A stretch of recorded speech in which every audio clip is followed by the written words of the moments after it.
Night Owl. What's going on, my friend? Nightmare Jones, how are you doing, man? It is great to be broadcasting live here from the mean streets of Kansas City, man. Renee, are you with us?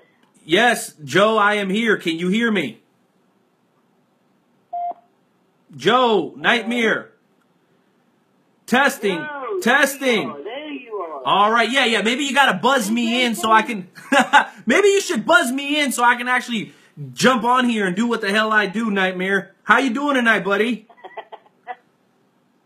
I'm doing good. I cannot complain. Hey, no doubt about it. So for all those that are tuning in around the world, this is the Wrestle Talk Podcast, easily found at WrestleTalkPodcast.com. There's a big banner right there on our homepage. Just click it and you can listen live every Wednesday. Nightmare, man, I am so excited, bro. I'm sitting here in front of my computer. I'm sitting here with the tablet and the phone working. And today I'm actually being joined in studio by none other than Money Mayo. Uh-oh. That spells trouble, I'd say. Joe, just like you said, man, today is going to be an incredible show. I mean, you talk about the kind of lineup that we have. I don't know if we've ever had such a star-studded lineup, so I'm going to attempt to go through it. First, I caught up with Mark Sterling outside of the NWL headquarters in downtown Kansas City, Missouri. He was able to give me a few minutes of his time. We're going to kick off the show with that. Immediately after Mark Sterling, we'll have the one, the only, the Missouri Wrestling Revival 2015 Wrestler of the Year, Jeremy Wyatt. After him, Scott Kessler, man, the producer and director of the Metro Pro documentary Restless. Right after our short break, Brian Kelly of Missouri Wrestling Revival, Derek Stone, the official trainer of the NWL. Of course, we will close it off extremely strong with the creator, the originator of Metro Pro Wrestling, Chris Gough. And then last but certainly not least, the president of NWL Major, dude. It is going to be bananas. We're going to have our girl, the resident blogger, Brandis, join us on the show as well today.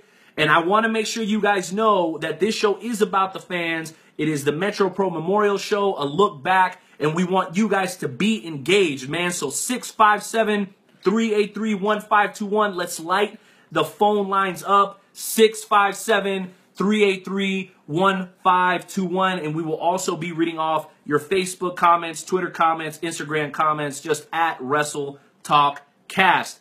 Nightmare Jones, are you ready for this, baby? Are you ready?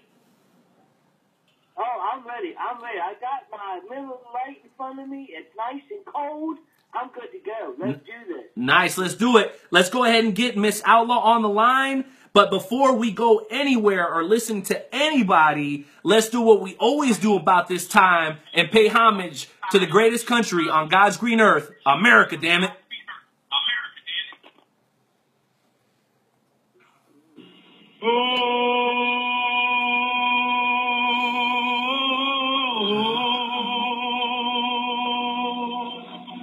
Oh, say, can you see and the rockets red flag?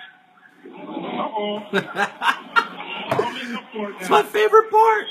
For the land of the free. My goodness. I love it, man. I absolutely love it. So just as a reminder, guys, 657-383-1521. Hey, somebody's got the speaker going on in the background. Cut it off. Thank you.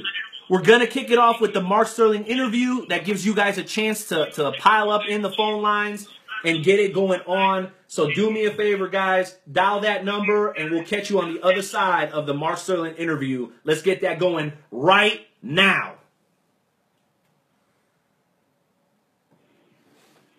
Hey, what's up, Wrestle Talk Podcast family? This is your boy, the Night Owl, reporting live from the mean streets of Kansas City. Yes, ladies and gentlemen, I am standing outside of the NWL training facility, waiting to catch a glimpse of Mark Sterling. I have it under good authority that he's been in there working out, and we will not stop until we get the answers that we want from one Mark Sterling. Wait a minute. Okay, Mark. Yeah, Mark. Hey, man.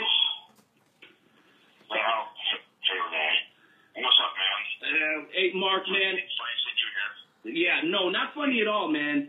You were set to make an appearance on the show, and I was going to stop at nothing to get you on the show to answer questions because the Wrestle Talk family and Metro Pro fans They have questions right now. This interview goes about 12 minutes, so if you guys have any questions right now, just hit me up, man. I'd love to Who's on the interview right now? interview Mark Sterling. Mark Sterling and myself. I caught him coming out of the NWL training facility. Yeah, you guys definitely want to check this out because he was real cool, actually. Yeah. And now associated with NWL, this guy's been all around the world, perfecting his craft. He's worked with some of the best in the business. I mean, I remember a couple of months ago, maybe a year ago, your match with Tommy Dreamer. I've seen you in the ring with Christopher Daniels, and I know you've done some work with a guy by the name of Tyler Black, a.k.a. Seth Rollins. So if you don't know about Mark Sterling, you need to do your damn research. Well, thank you. No doubt. Well, now that I've successfully put you over, Mark, we got to get right into the nitty-gritty. The fans have been demanding from us at Wrestle Talk that we ask, at least this question. What is your issue with the fans? Your issue with the people that come in and pay their tickets, they pay the money to see you in action, but you always seem to want to come around and insult people, and you call yourself the fittest wrestler on earth. But hey, listen, we're not all the fittest wrestler on earth. Some of us got a little extra baggage, man. What is your problem with the fans? And why is it that you feel like you got to call them out every time you come out to the ring? Well, I'll tell you how I was raised. My dad was a colonel in the Army. He went to West Point. He went to the Pentagon. He went to Vietnam. My dad was a hard ass. And he motivated me through what's called negative reinforcements. If you just kind of lead people along, tell them they're doing a great job, they're not going to reach their full potential. I was taught, I was degraded and treated like hell my whole life. To improve myself and always try to be better than I was.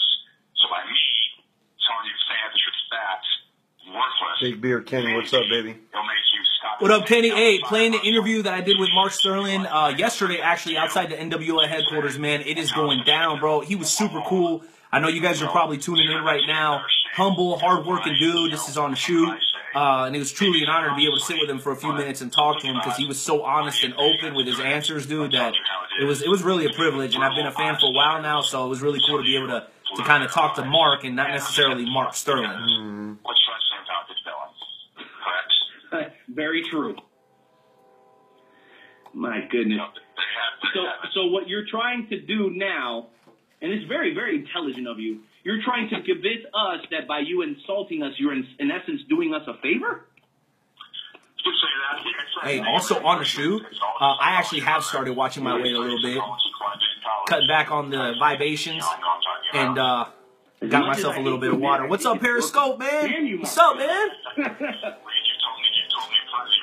Whoppers are here. Yeah. I mean, my wife is here. Absolutely. You know what? As much as we love giving you a hard time when you walk into the ring, no matter where it is that you're working, there's no doubt that you leave it all in the ring for all the fans, and they definitely get their money's worth, even though they have to suffer through some verbal abuse in the process. What's up, fellas? What's going on? I'll keep it rolling as long as I can. I mean, I've done it for 80 minutes, tripping lives, multiple times. So, I can John Jack for as long as you do. 80 minutes indeed, and I was there on the front row, dude. I'm glad I didn't miss that. Metro Pro on YouTube. Incredible. Now, I don't know if those Iron Man matches are on there, but everything Mark Sterling is badass. More than happy to return your glove, which you threw at me, by the way. Okay, so I don't want to hear anything. I have that glove. I know y'all. Hold on. That was an awesome match. Kenny says hi, man. And if you guys haven't had a chance, make sure you go to Queen of Extreme is in the building. Go to our media. There's a slow-mo right video. Mark Sterling's glove. Putting a whooping on the dog. It was very, very cool. But now, Mark, I got to get into it because this is the Metro Pro episode. Rick Price, he is a beast. He not was a beast. He still is a beast. Every time I saw him, he was a beast, and I'm sure he knows it would be you, man. What made Metro Pro so special? Well, I thought about this, and there's three things. This is good stuff right here. One factor is passion.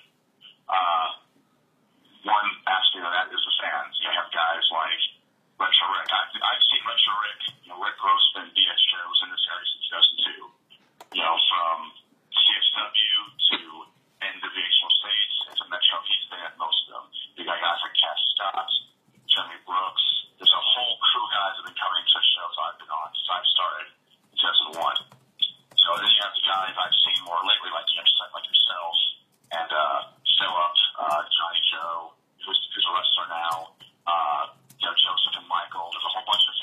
email for a long time. Yeah. And recently, Hey, I just name dropping you like that.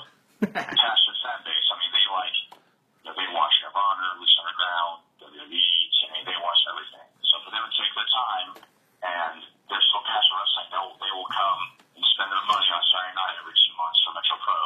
That core fan base is the heart of our overall fan base. Yeah, shout out to everybody that's been going to Metro Pro for like 5 years. Matt Scottsdale, Thomas Pacheco, Retro Rick, Phillip, Sonny's been going for a long time, man. Like, props to all the loyal, dedicated fans. I've been going for about 2 years, and NWO is going to be great, bro, but I'm still going to miss Metro. Yeah, and I am too. Felt like and like Wyatt said something to me, like, because I put that sad emoji con on the status about Metro Pro, and he's like, don't be sad about it, but driving to Turner Rack, tailgating in front of Turner Rack, great feeling, man. It's a great feeling. They'll still do it with NWO. Yeah, it'll be better, but for now we miss Metro. Yeah.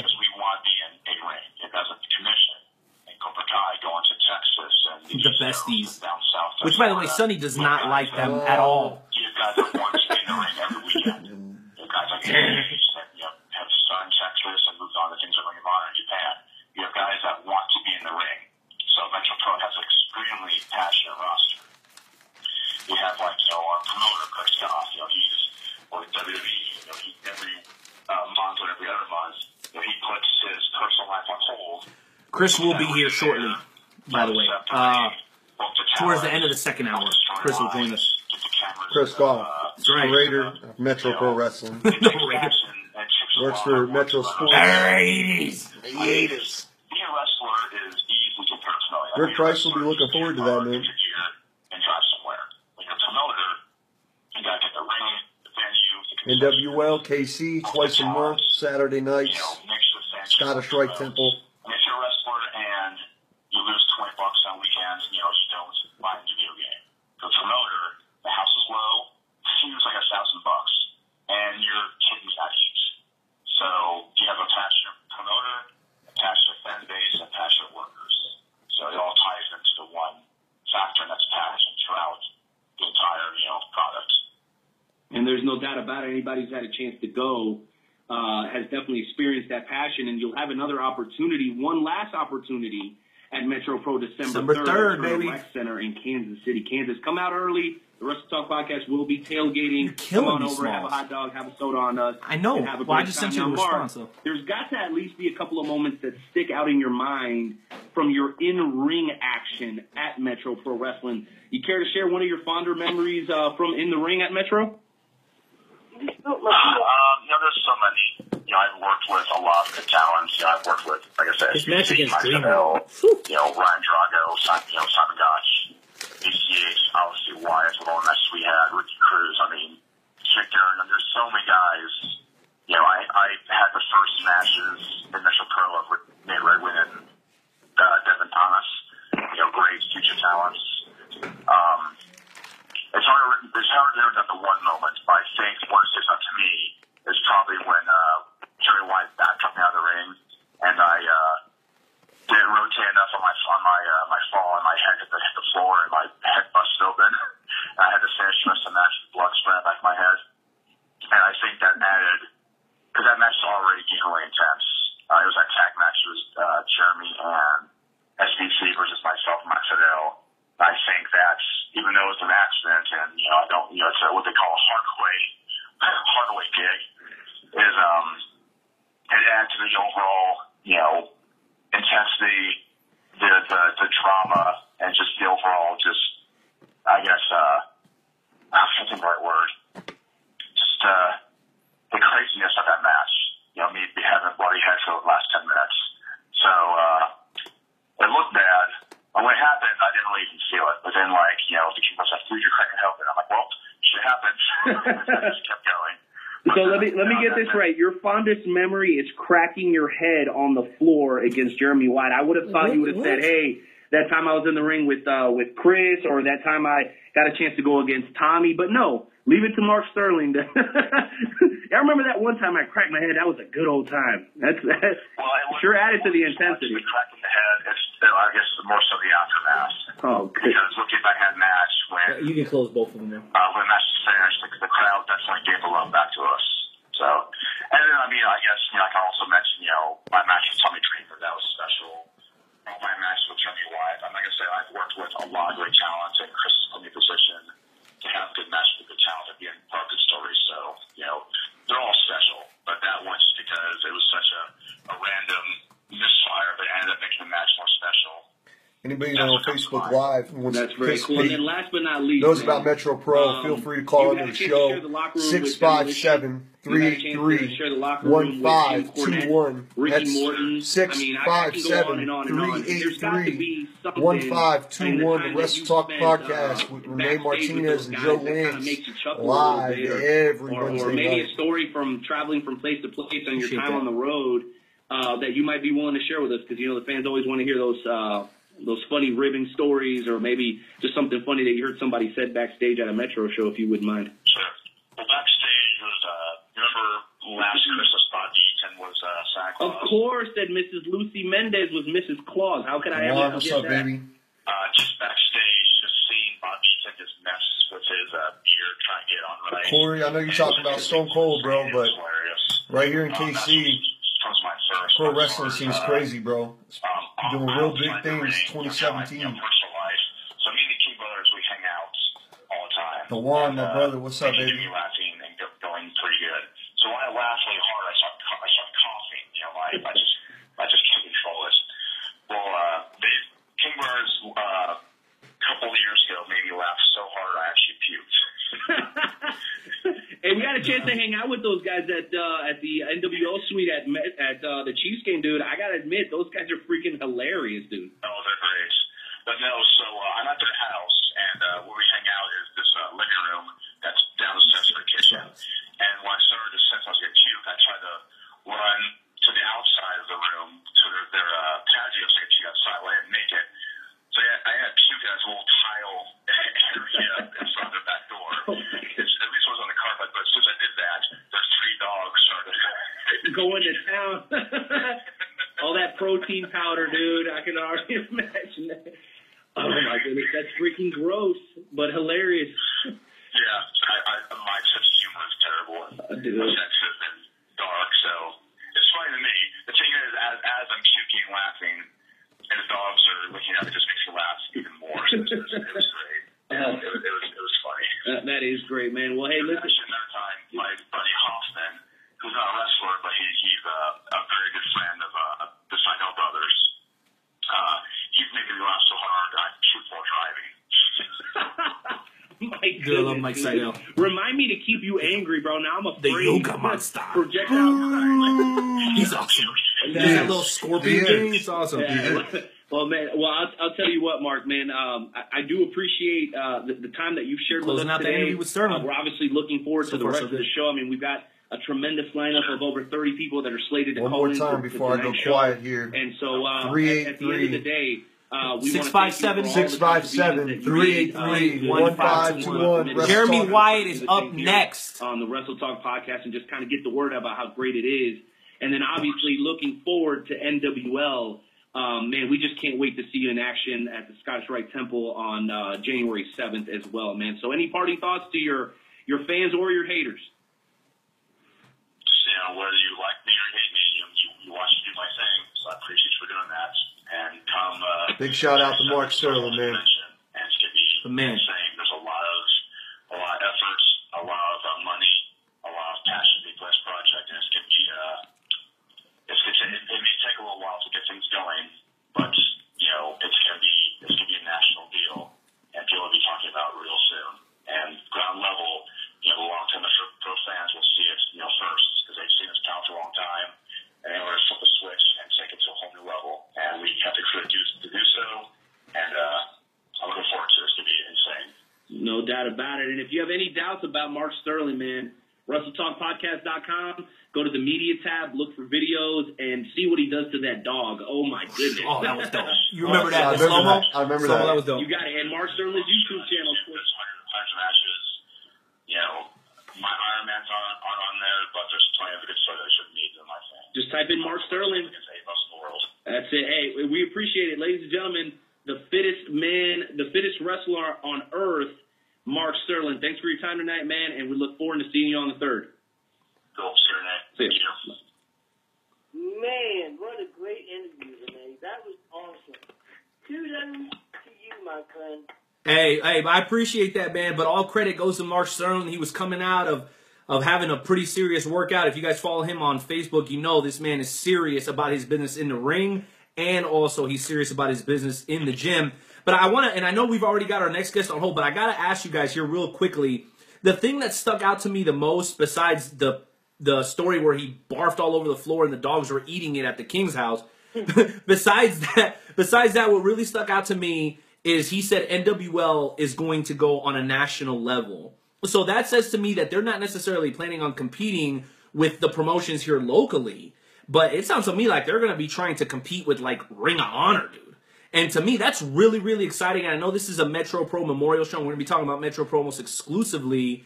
But, I mean, that's got to get you guys excited to just think that we could be the home of the 2nd or 3rd biggest promotion in America, man.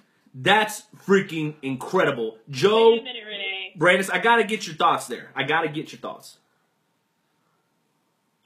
Renee. Yeah, go ahead, Brandis. Why would you say that the NWL could be the 2nd or 3rd biggest? Why stop there? They are going to be the biggest. Hey, listen, I'm a guy that loves to shoot for the stars. In my mind, though, I'm talking within the first 3 to 5 years. Within the first 3 to 5 years, realistically speaking, if they continue to move in the direction that they're going, and this is just from a spectator's point of view, I don't have any inside information, I think within 3 to 5 years, they could be right up there with Ring of Honor, and maybe in 8 to 10, they could be up there competing with WWE. I'm an optimist, just like everybody else, looking forward to this wonderful new promotion, but at the same time, it's taken Vince 50 plus years to get where he's at. So I'm also a realist, and I understand that getting to that level is going to take more than, 3 years or so. But anyway, it is exciting, right, Joe? Absolutely, absolutely. I cannot wait to see what happens. Like I said before, I've never been to a Metro Pro. I've watched the matches on YouTube, but I will go to a NWL show. I will go. I don't care what I have to do. I will go. Oh, that's gonna be awesome. Yeah, That's gonna be awesome. It is going to be awesome. And I'll tell you guys what, if we're able to have NWL reach, Maryland Championship Wrestling, AAWA, if they can do that within the first year or two, I think that already would show a great sign to what's coming in the future. Because those two promotions, I know Maryland Championship is over by you, Joe, and I know AAW is up in Chicago. I mean, if NWL can pick up that kind of steam within its first year, man, I think the sky's the limit, man, and I'm excited about it, but not as excited as I am to talk to our very next guest. Yes, ladies and gentlemen, a man who I think really needs no introduction, but I have to introduce him anyway, just because that's kind of my job. This gentleman is a 2-time Missouri Wrestling Revival Wrestler of the Year. This man was your last true Metro Pro Heavyweight Champion, and also a man that was a part of probably the greatest match that I've ever seen in my life. The match that he had against Michael Strider just a couple of months ago at Metro Pro Wrestling. Ladies and gentlemen, without any further ado, welcome to the show, the Rebel, Jeremy Wyatt. Hello. That was quite the introduction. Thank you. Yeah, I'm not paid very well to do this, but hey, I enjoy it. What can I say? Jeremy, man, thank you for making time for it. What was that, brother? I just said that's always a plus. You got to enjoy what you do, man. Hell yeah. Absolutely. Well, listen, man, I'm really excited to have you on, but I don't want to hog all the opportunity and all the time. We've got callers on hold that want to ask you questions or whatnot. But we're actually going to let our resident blogger, Brandis, take the lead on this interview with a couple of questions with you. But before we do that, I want to make sure that everybody knows Jeremy Wyatt gives everything he got in the ring and outside the ring as well. He has donated a T-shirt signed by himself to the Wrestle Talk podcast, which we will be giving away tonight. You have to call the show, 657-383-1521. If you're the best call of the night, you not only get the Jeremy Wyatt signed t-shirt, you also get 2 general admission tickets to the December 3rd Metro Pro Wrestling Show, The End. Maybe the last Metro Pro show ever before we go into the NWL era. So thank you for that, Jeremy. And Brandis, take it away. Hey, Jeremy. Hello. So the first question is, now that Metro Pro is coming to an end, what is your fondest in the ring moment? I mean, How we doing a so far? lot, but I mean, Good? it's kind of hard to top. How's match Facebook with doing? Strider. Good. That was You're on mute? Yeah, I'm So Stone gets something. of course, he's ribbing me. I'm sure. I No, he expect. says, What'd he say? a lot of said Mark's a tool. He says, I was rolling, bro. But we got Jeffrey Wilson in the house. What's up, So bro? Hollywood. We got Appleberry in the house. What's up, Yo, Justin, what's up, Strider Papa? Nation? Strider Nation. Can't wait to boo you on Saturday. Only nation I hate more than Raider Nation. It's Strider Nation. I'm going to boo that. I gotta drink some honey or something, dude. I gotta get my voice ready just to boo him alone, him and Sterling alone. Do you have any funny stories that you could share with us? Because I know you've been there since day one, so you have there had to have been some kind of funny moments or anything like that. Like we just had that Mark Sterling interview. Yeah, I don't have any puke. I don't have any puke bits like Mark Sterling. Puke stories. Yeah, I don't laugh so hard that I puke all over the place. Trying to think if there's anything that really stands out as far as. Nah, I mean I don't really have any particular. Well, I guess that. Well, I guess it's kind of funny to me. After, and I gave her grief about this. Apparently, after my match with Christopher Daniels in January of Remember that? 2015, He had the glove. Lucy Mendez commented that she thought she just had an orgasm. So, I find that pretty funny and very complimentary because that match was awesome. So, sorry, Lucy. Yeah, so that's a nice little funny story.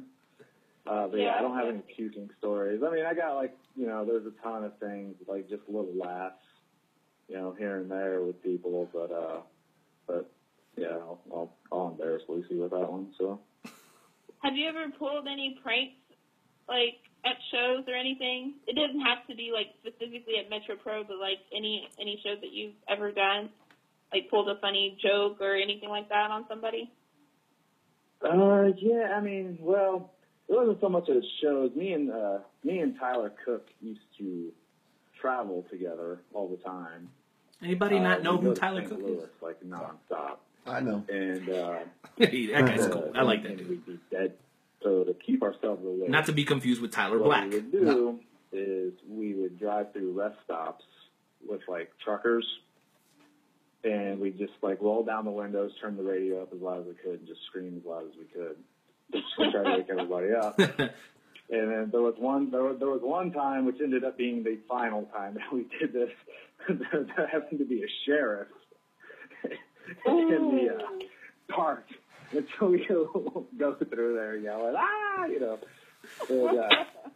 and so we see his lights come on, and he starts hauling ass after us down I-70, so we just booked it and got off the first exit and went and drove off some dirt road and hid for about 20 minutes, crapping ourselves, thinking we're going to be in all sorts of trouble. But I mean, that was just we used to do that pretty much every trip to St. Louis. So, I mean, we probably did it 50 times. And then the last time, obviously, like I said, there was a sheriff waiting there, and we were just oh, okay, we're done doing that. So then after that, we just started stopping at motels and just knocking on doors and waking people up in the middle of the night and then running back to the car and driving off. So we're mature. No. That's fun. That's fun shenanigans right there. So you never got caught or anything like that? No. From the sheriff? Yeah. No. We, like I said, we were going full speed through there already, and got right back on the highway. And we saw his lights come on, and he was hauling pretty good. But we got off at the very next exit we could find, which is only. What do you guys think? Periscope, Facebook, we doing good so far, man? I think this is some pretty damn good stories from Jeremy Wyatt and Mark Sterling. I couldn't ask for any better, honestly. What do you think, Sonny? I like it. We still got a lot of people coming. Like, okay. Indeed. And so then we finally went, and then after that we were like, okay, we probably shouldn't do that anymore. So.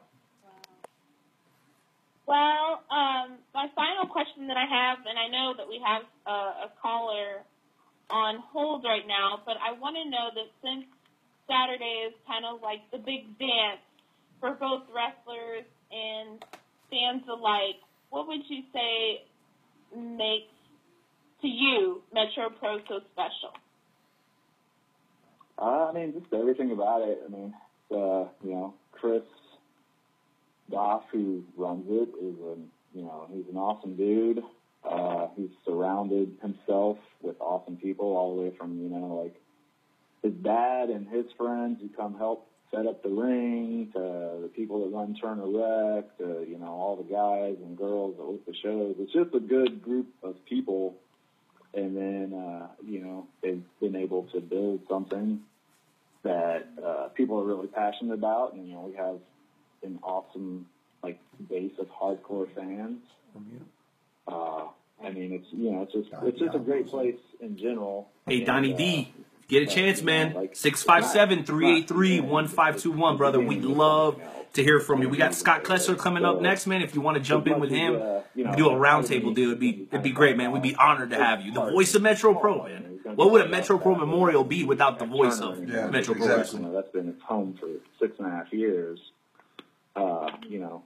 People should be really excited for the guys who, it's going to be a bigger stage. It's going to be a bigger thing. And this is legit. This is a big deal. So, and people are stoked and motivated and excited. And, I just think it's going to be a great thing. I'm going to, enjoy watching and, cheering my friends on, I guess. Yeah. Since you've retired, supposedly. Well, nobody retires in wrestling. They just don't. They either wrestle. They either take bookings or they don't take bookings. I don't take bookings anymore. So. And listen, Jeremy. Sorry to cut you off there, Brandis. I did have one question for Jeremy. Jeremy, we're going to go into a whole new venue. It's an incredible place. I've had a chance to see it myself. But man, one question. Are you going to miss the Wyatt haters? Because let me tell you something. Brandis, myself, Sonny, all the guys on the, let's just say, closest to the door, the loudest fans in the building, we always try to defend you and heckle them back. But you got to be honest with me, man. Are you going to miss those jerks, or are you not going to miss those jerks now that you're no longer taking bookings? Am I going to miss 4 guys who come to the show? The Circle Jerk Boys, as you properly name them. To try to make the show about themselves? No, I'm not going to miss them. Hey, people will pay their money. They can do whatever they want. But, no, I'm not going to miss those guys. I could go on a tangent about them just because I think they are the worst kind of fans. They're the kind of fans that go to a WWE show and boo Roman Reigns because they think it's fun and cool. So anyways, they can do what they want. I won't miss them. Hopefully they keep going to the shows. I haven't seen them for the last couple shows. But, they pay their money. They can do what they want within reason. No doubt about it. And listen, man, we do typically here on the show do a short prayer segment. And I'm not going to go into that now, but I will tell you there's a lot of people listening tonight and that'll listen to the replay that are praying that we will see you in action at NWO, man. So hopefully once you decide to, open up the phone lines and take bookings, bro, nothing would make us happier than to see you in action, even just one more time, dude. It would be incredible, man. Yeah, I never say never on anything, but it's not anything that I am planning. So, like I said, the whole support for NWL is more so because I have a lot of really good friends that are involved, and I know that this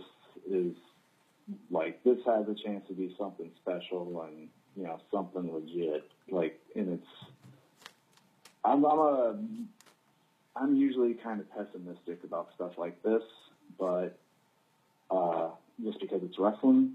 But, you know, I kind of know a lot of the plans and, you know some things just from talking. And I got a lot of faith in this thing, and I think it's going to be something that's in a few years is going to be a really, really big deal. Not just in Kansas City and St. Louis, but awesome. You know, just leave it at that. All right, Jeremy. Joe, Brandis, did you guys have any closing thoughts or questions for Jeremy before he gets out of here tonight?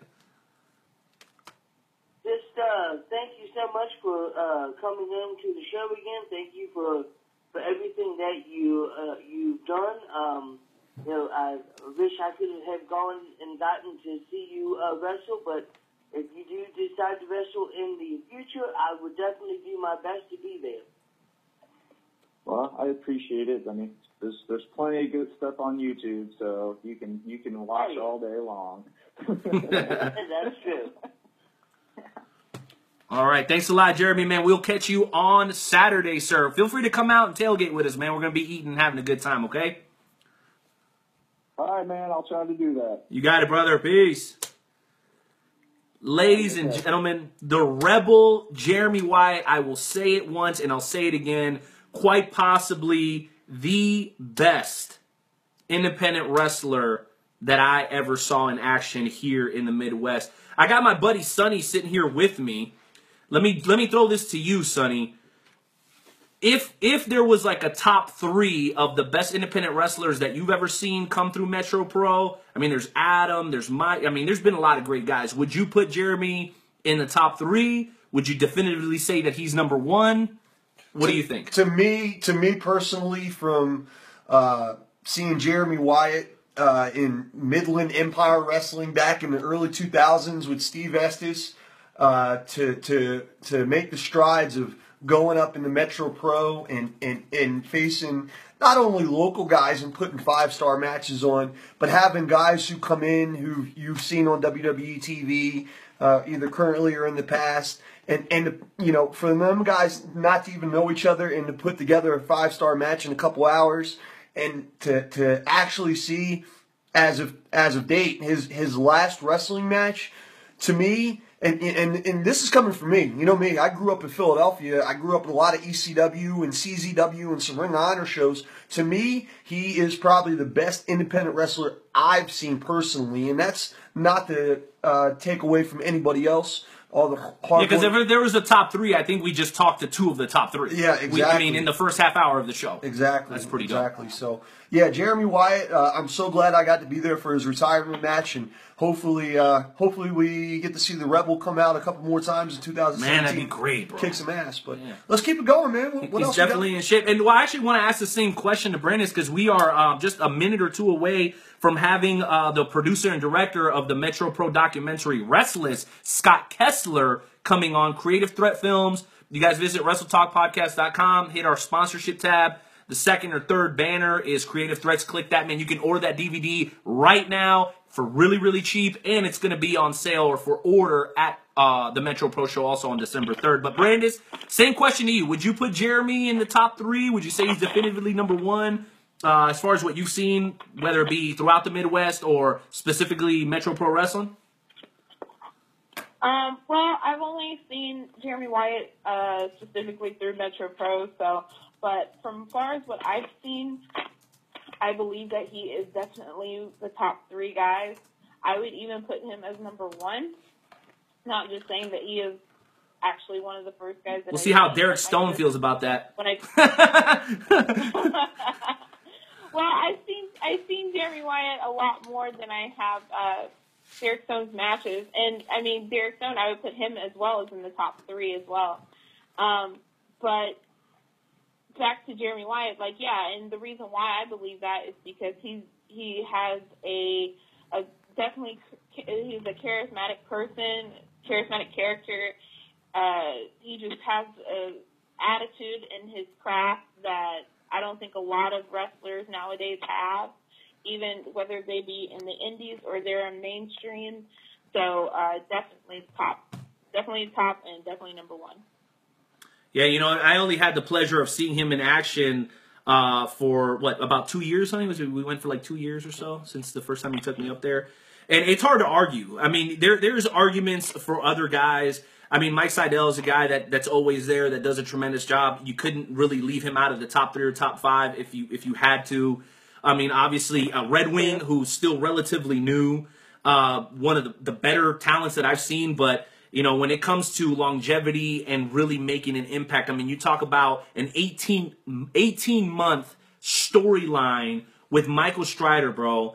And it just nuts, because how do you hold fans' attention for 18 months with almost the same storyline? Right. I mean, it's kind of crazy, and that just speaks to his talents inside and outside the ring on the microphone, I should say.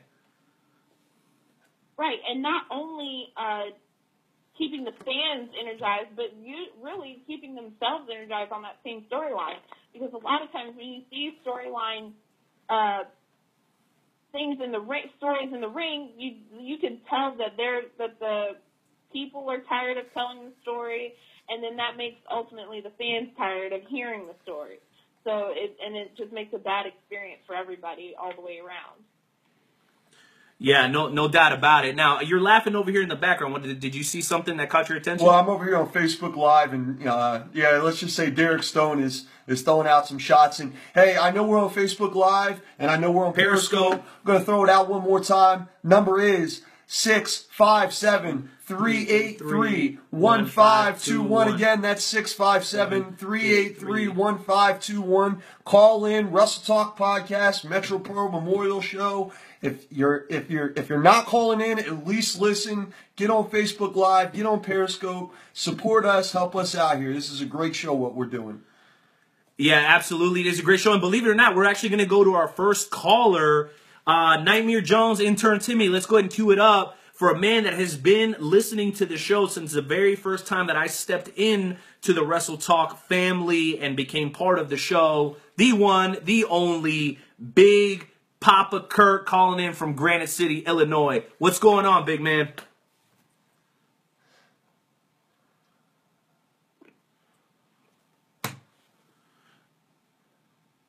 Intern Timmy, let's cue up Big Papa Kurt. Where's he at? He's on. Big Papa, are you with us? Big Papa Kurt? Well, maybe let's go ahead and see. I'm going to go onto the thing, and I'll see if I can get him on. Just give me 1 minute, guys. Yeah, no problem. No problem. So while we work on getting Big Papa Kurt and wait for Scott Kessler to call in, let's go ahead and go over this amazing opportunity that all the fans of Metro Pro have.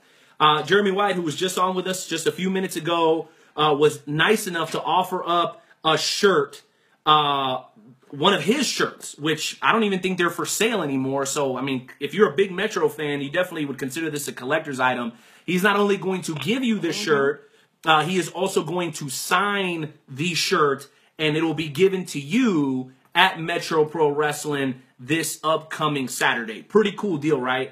As if that wasn't good enough, our friend Chris Gough, the man who kind of was the brainchild of Metro Pro Wrestling, or the man who created it, I should say, was nice enough to donate 2 general admission tickets to the Wrestle Talk podcast for us to give away to you wonderful fans. So all you really have to do is call in, be a part of the show tonight by dialing 657-383-1521. And we'd be more than happy to have you walk away with the T-shirt and the 2 free passes into the very last Metro Pro show ever, which, I mean, as far as I'm concerned, it's a bittersweet deal. I know a lot of guys are saying, don't worry about it. NWO is going to be a lot better. And I'm sure it's going to be better. But the memories don't fade. And Metro was my second ever independent wrestling show that I ever went to. And I believe the first match that I saw, or the first main event that I saw, was the one with Christopher Daniels. And I got a chance to also see Matt Stryker, Tommy Dreamer, Demolition, Jim Cornette. Got actually a chance to sit in and listen to Jim Cornette rant for like an hour before the show. So I guess what I would say is this week, I know they're doing one with the Honky Tonk Man. Okay, Honky Tonk is the freaking man, dude. For $10. For $10, get it now. So if you haven't had a chance to do so, man, hit up MetroPro.com, hit up their Facebook page. I'm sure that there's still going to be a couple of seats available to check out Honky Tonk. And if you can't do that, be out there by 6 o'clock so you can enjoy Metro Pro Wrestling live at Turner Rec Center. So with all that being said, I've got the word that we have Scott Kessler ready to go, ladies and gentlemen. This man produced and directed, as I mentioned before, the Metro Pro documentary Restless, which is on sale right now by visiting WrestleTalkPodcast.com. Go to our sponsorship tab. The second or third banner down, it says Creative Threats Films. Click that, and it redirects you right to the website where you can order. And we're also going to be taking orders this Saturday outside of Metro Pro as we do our tailgate with our friend Miss Natural Heather Patera. But without any further ado, welcome in Scott Kessler. Scott, welcome to the show, man. How you doing tonight? Oh, hello, Scott. How are you, sir? I'm good, guys. How's it going? I'm good. How you fellas doing? We're doing good. We're doing good. We are doing very... Can't complain. Yeah, no doubt about it. Scott, I'll let Brandis tell it. Brandis, how has the show been so far? I mean, we've had two of probably the greatest indie stars that we've ever seen live come onto the show so far. Would you agree that it's been a spectacular show? I would agree. Like, I never thought that just by making Mark Sterling laugh that he could probably do projectile vomit. I never knew that. I found that very, very interesting. I'm going to have to try to make him laugh on Saturday. Yeah, I don't know if you can make him laugh during the show. He's pretty intense, dude. You've seen Mark Sterling out there, right, Scott? I mean, have you ever seen a more intense guy on his way down to the ring? Yeah. No, yeah, his in-ring persona is incredibly intense, and he never breaks character. But outside of that, he's actually a pretty funny, cool, laid-back guy. It's a very strange dichotomy. Now, no one can speak on that better than you. As I mentioned when we introduced you, you produced and directed Restless, the Metro Pro documentary, right before they went on that little hiatus. So maybe can you go into that a little bit and tell us kind of like what inspired you to do it, some of the challenges that maybe you had while you were doing it, and then maybe how you feel about the end result? Yeah. Firstly, I went to my first Metro Pro show in October of 2012. It was the Take Them Again show for that year. And I was completely blown away by the whole thing, the presentation, the crowd, the venue, how intimate it is. And I started going to the shows every month religiously and taking up a bunch of photos that I would then post on my Facebook page. And I don't know, man. I've always Hey, what's going on, Periscope? I'm going to hop off the live broadcast here for a second to let you know we're actually talking to a producer and a director, a gentleman by the name of Scott Kessler, the owner and operator of Creative Threats Films. He does documentaries about lots of different stuff, horror films and things along those lines, but also does documentaries on independent wrestling, particularly Metro Pro Wrestling. Great documentary. He decided to join us today as we lead into the very last Metro show ever on December 3rd in Kansas City, Kansas, Turner Rec Center. If you guys want to pick up a DVD, go ahead and do that, man. Hit up WrestleTalkPodcast.com, hit the sponsorship tab, Creative Threats poster, click that, and it takes you right to the site. Definitely worth it. You guys check that out. Appreciate it. Where they kind of put a invisible curtain between you and the wrestlers themselves, where they'll let you see behind the curtain, but they won't let you in completely. And there were some things I didn't get to do because it was never even available. They simply, you're not going to let me in the locker room to interview people. There was a guarded kind of, not that it was bad, just a old school professional wrestling kind of guarded. I actually think that's kind of cool that Metro always kind of had that, but it really didn't affect like, the outcome. All the that old school feel to it that you can only get so close. You know what I mean? Like that's Mark Sterling being and that's the way it should be. It really should. Too many fans nowadays want to be. They want to know everything right there, right there. It's kayfabe, bro. Jeremy Wyatt's a great guy. Right. Because when they tell you to choose a side, KC or STL, pick a freaking side. Yeah. Friends with everyone. I was shoot for 8 months. Ended up only being 4 months because of the hiatus. So am I, bro. F you, St. But I was able to put together something like 27 hours of footage and then cut it down into not quite 2 hours. And I think the final result is great. I love the movie. I still have fun watching it. It's got a really great rating on IMDb, so apparently other people are enjoying it as well. But yeah, I thought it was great. I would love to have done some kind of a update follow-up, but I'm not sure that's going to be possible anymore. Well, hey, listen, there's a lot of opportunities abound right now with this NWL thing that's kicking off on January 7th at the Scottish Rite Temple.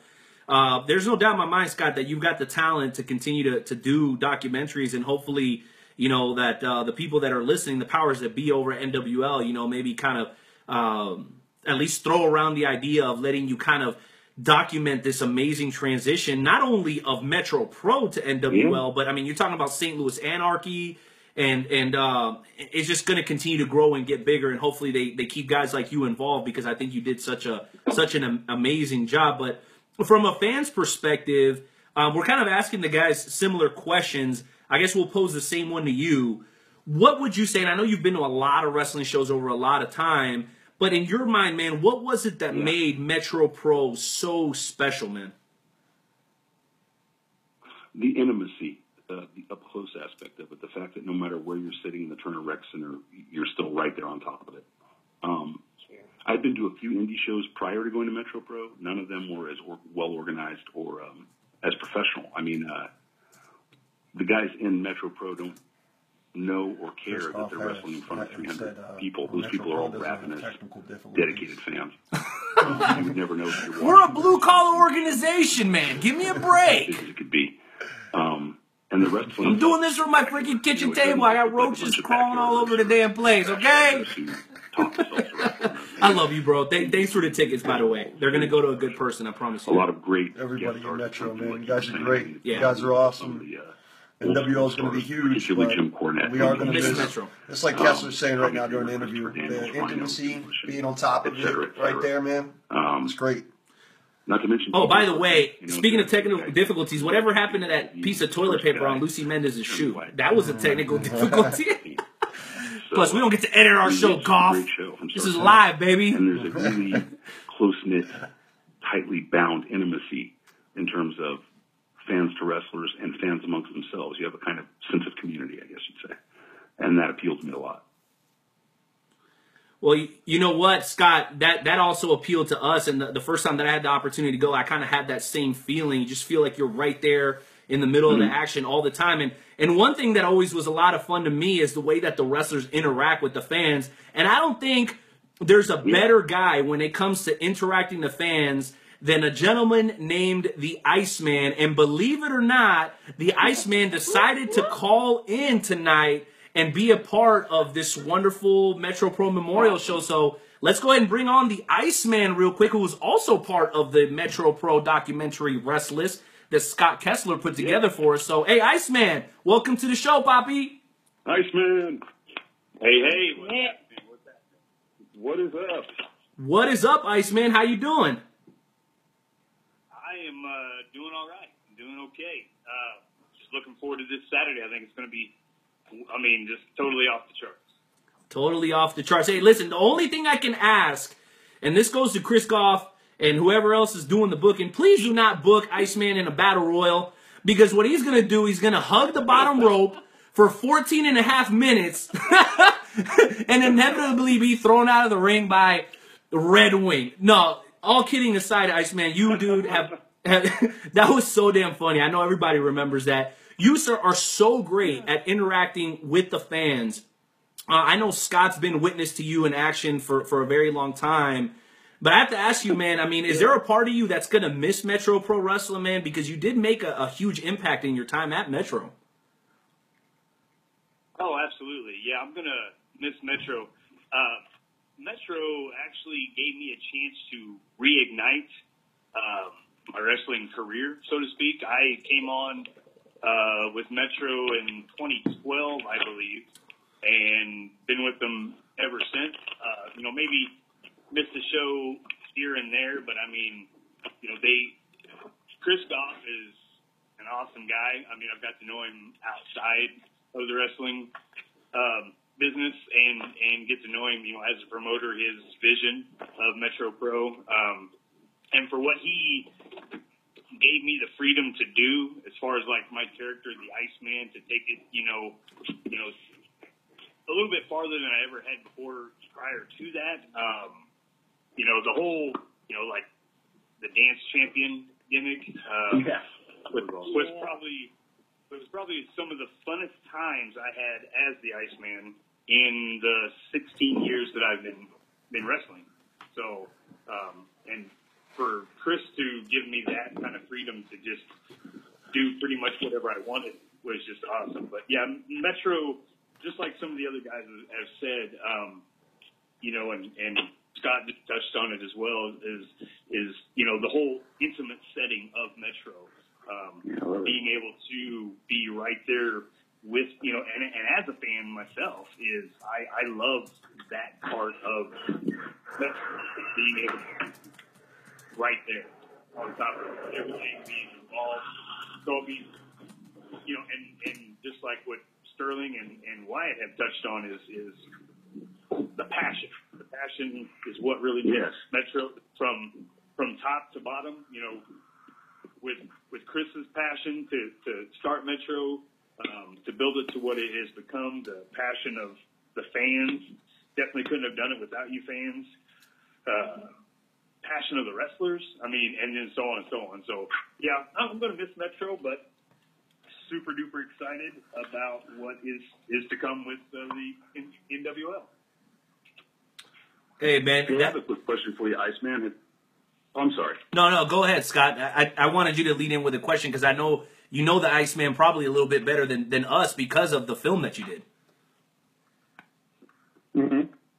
I suppose so. I'm just curious, is Iceman going to be appearing for NWL? Are you part of that roster? Well, only time will tell. Oh, damn it, Iceman.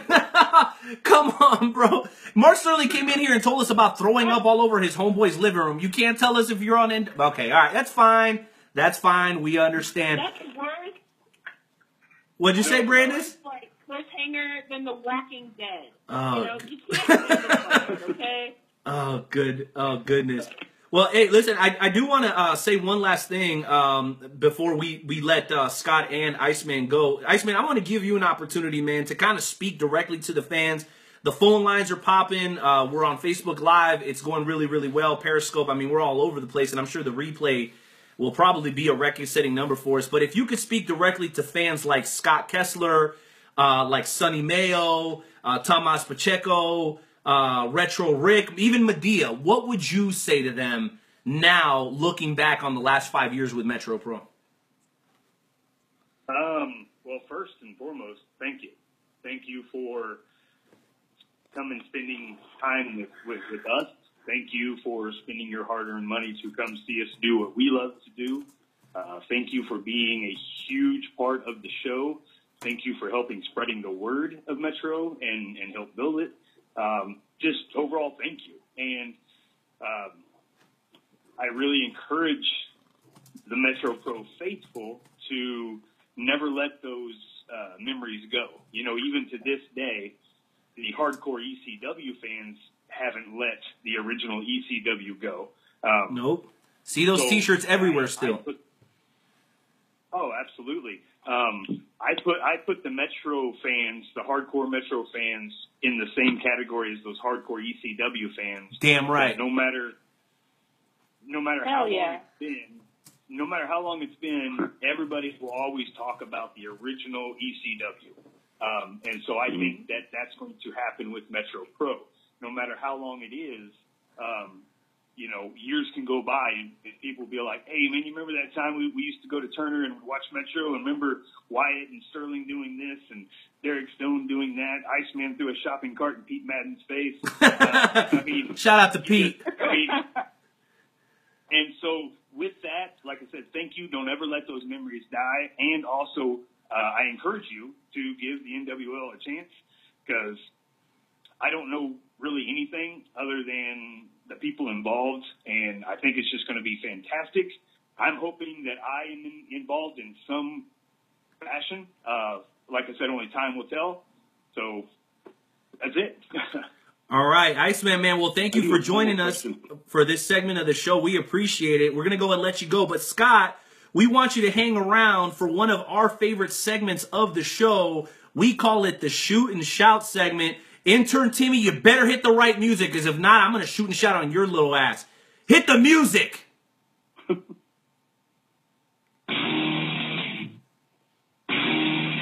It's just one of those days where you don't want to wake up. Everybody's stuck. You don't really know why, but you want to justify.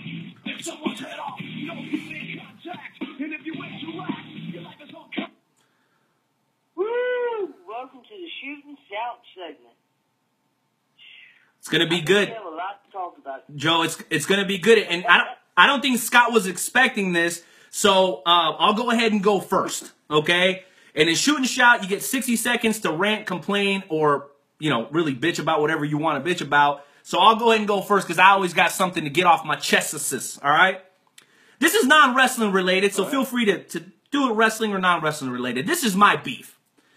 I work in a corporate office, okay? And there's a lot of people associated with where I work. Probably over 400 people, okay? Every once in a while, the holidays roll around, and we get like a company-wide email, right? Say it's the Thanksgiving email. Hey, we're going to have a Thanksgiving potluck and blah, blah, blah. What does everybody want to contribute? Okay, so my beef is this. Please, whenever you're going to respond to a company-wide email, can you please not hit reply all? I mean, seriously, nobody thinks you're funny. These memes, these stupid little clever sentences that you want. Dude, I don't give a damn. I've got a report that was due last week that I didn't get a chance to do because I was too busy getting ready for the damn show. I don't give a damn. You're not funny. The boss doesn't think you're funny. And why do you think when we do gifts exchange, nobody ever gets you a damn thing worth anything because they don't think you're funny? Cut that crap out. Don't hit reply all. I'm tired of reading these stupid threads that I don't give a damn about. I'm too damn busy keeping up with Metro Pro and NWL. Do me a favor. Keep the jokes at home. Go about your business and don't include me in all your crap because I sure as hell don't give a damn about it. And that's my shoot and shout for this evening. Here to that crap. I'm tired of people replying all. All right. Bravo. All right, Scott, I know you're a pretty mellow dude, but there's got to be something irking you too, man. You're up next on Shoot and Shout. Okay. All right, man, you got it. You know what? Since you did a non-wrestling related, I'll do a wrestling related. Fair enough. Here's where I'm at, and I'm sure this has already been beaten to death in the last week and a half. But I'm going to say, in short, making Bill Goldberg the most powerful force in wrestling in 5 seconds is the dumbest shit in the history of professional wrestling.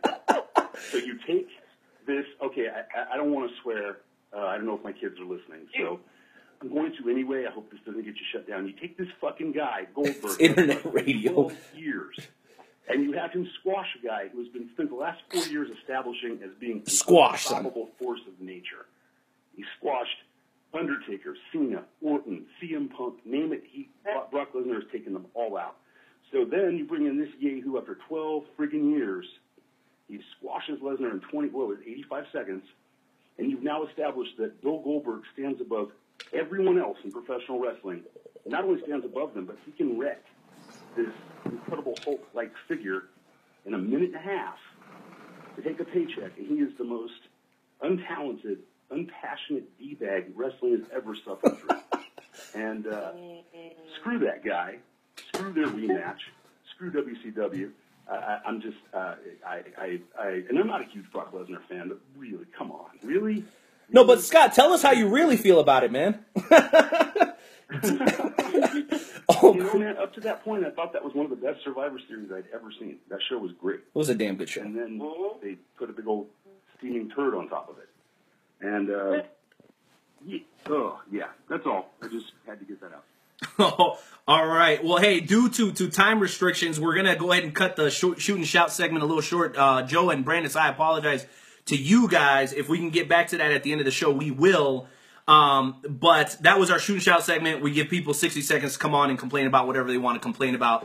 Excellent job by Scott Kessler. And I'm telling y'all hit reply all one more time, and y'all gonna meet Renee. Y'all gonna meet the damn night.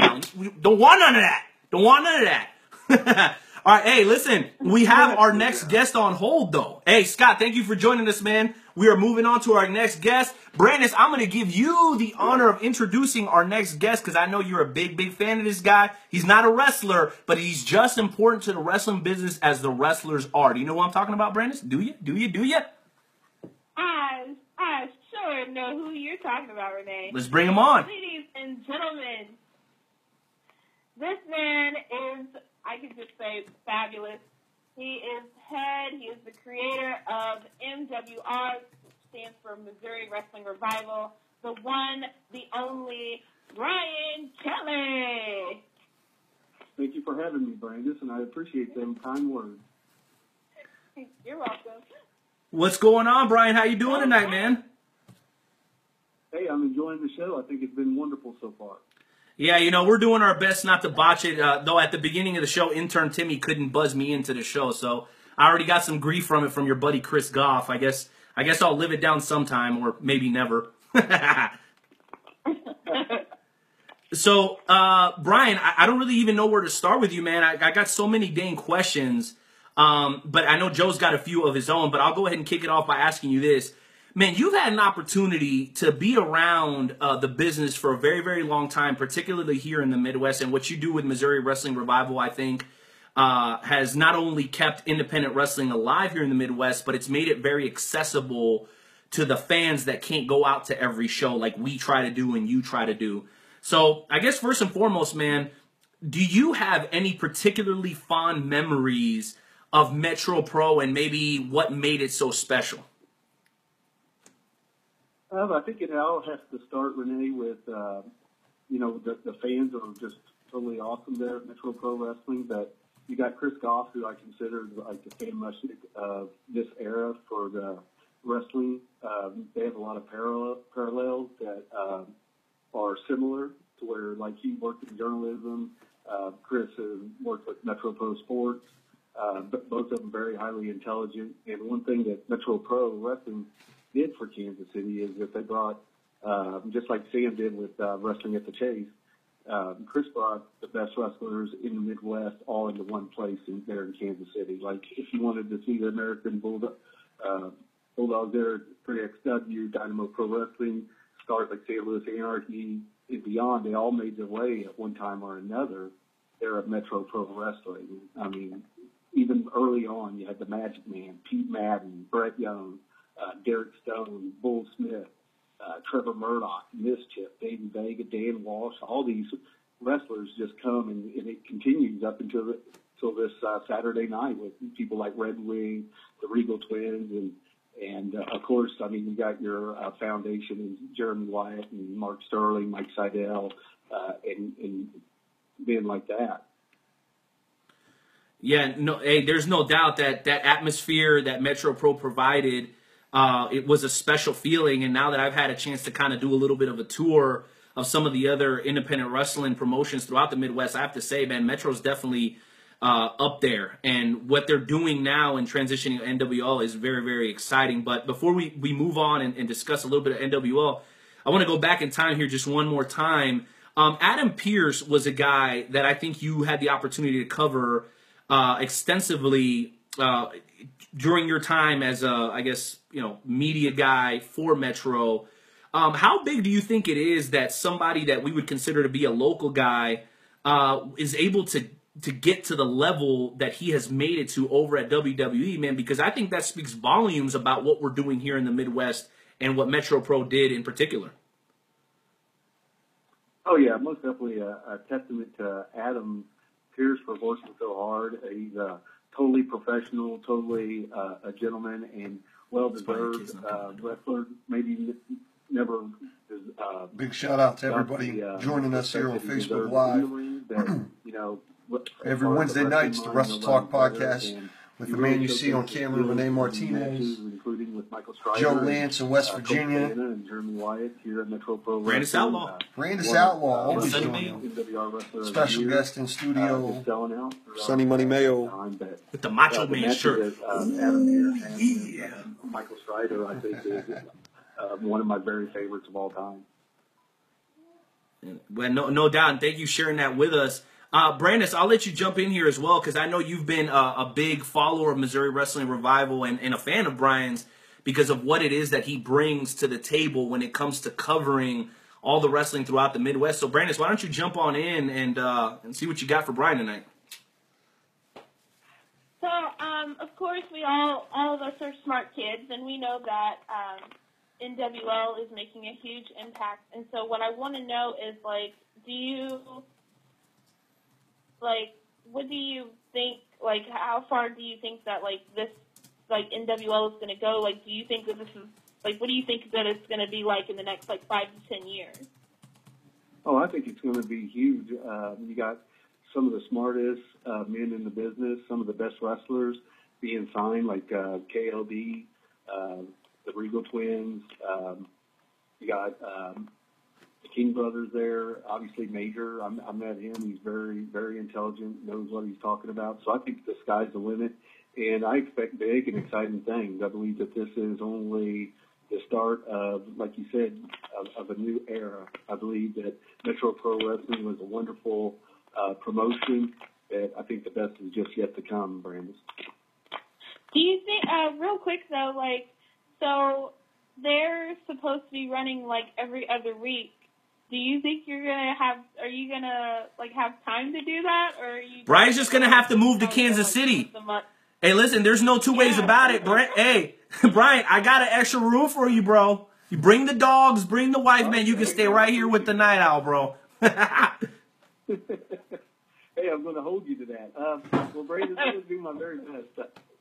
Very best. You know, I hate to miss any top matches, and obviously this is big news in the wrestling scene, and I'd most definitely be proud to be a part of it if I can. Very cool. Joe, I know you wanted to jump in, Nightmare. What do you got for Brian tonight? I do have a question. I know you've seen a lot of Metro Pro matches, Brian. But don't go like 20 minutes like that. No, we can keep it short. What would be your favorite Metro Pro match? We got Derek Stone. Well, I've already mentioned the Michael Strider, Adam Pearce retirement match, but I also truly love the time in which Revolution unmasked, and it was Jeremy Wyatt. Oh, that was epic. That was epic. Coming, and it was so epic. Yeah, it was so huge. It was one of them underrated little moments, and I remember being at the top of the Turner Rec Center, at the top where the cameras were, because there were so many people around the ring, and I just didn't want my camera to get ruined. And plus, I wanted to try to get some good shots of the action. And I'm looking around, and there's just some fans, you know, just begging or taunting Wyatt. Where is Wyatt? You know, just making fun of him. And here he is. Turns out to be Revolution, and you should have seen the look on their faces. If I could have frozen time, I think it was a perfect wrestling moment, and just one of those things in which, just one of those moments that made me proud to be a wrestling fan today. Very, very, very cool. So we do have one last question for you, Brian, and it happens to be from a guy that I think you're very familiar with, who happens to be in studio here with me, a.k.a. my kitchen, Sonny Mayo, with a question for Brian Kelly. What do you got, man? Not so much a question. Hey, Brian, I just wanted to give a shout out to you, man. I appreciate with all the fans around the Midwest for everything that you do. We truly appreciate it, man. You make it that much more of an experience for fans like diehard fans like myself. And I just wanted to say a big thank you to you, and also a condolences to you. I'm sorry about what happened to your Denver Broncos on Sunday night. But oh, goodness. But Chiefs Kingdom, baby. Chiefs Kingdom. See, then you wonder why Brian doesn't want to come on all the time, bro. Thanks a lot, Sonny. Now he's never going to come on. I was invited to this show. What? Hold on. What'd you say, Brian? Repeat that. The only reason I was invited to this Metro Pro. No, I didn't know he was going to do that. I see how you guys. I'm going to have to screen. Hey, listen, I'm going to have to screen my own camera guy here. What the hell's going on? Well, Brian, I did have one last thing for you, man. Missouri Wrestling Revival, obviously covering things all around the country. We've got Derek Stone coming up next. He's actually already on hold. So maybe a brief story or thought on Derek Stone? And then how do people keep up with Missouri Wrestling Revival, those who haven't had a chance to check it out just yet?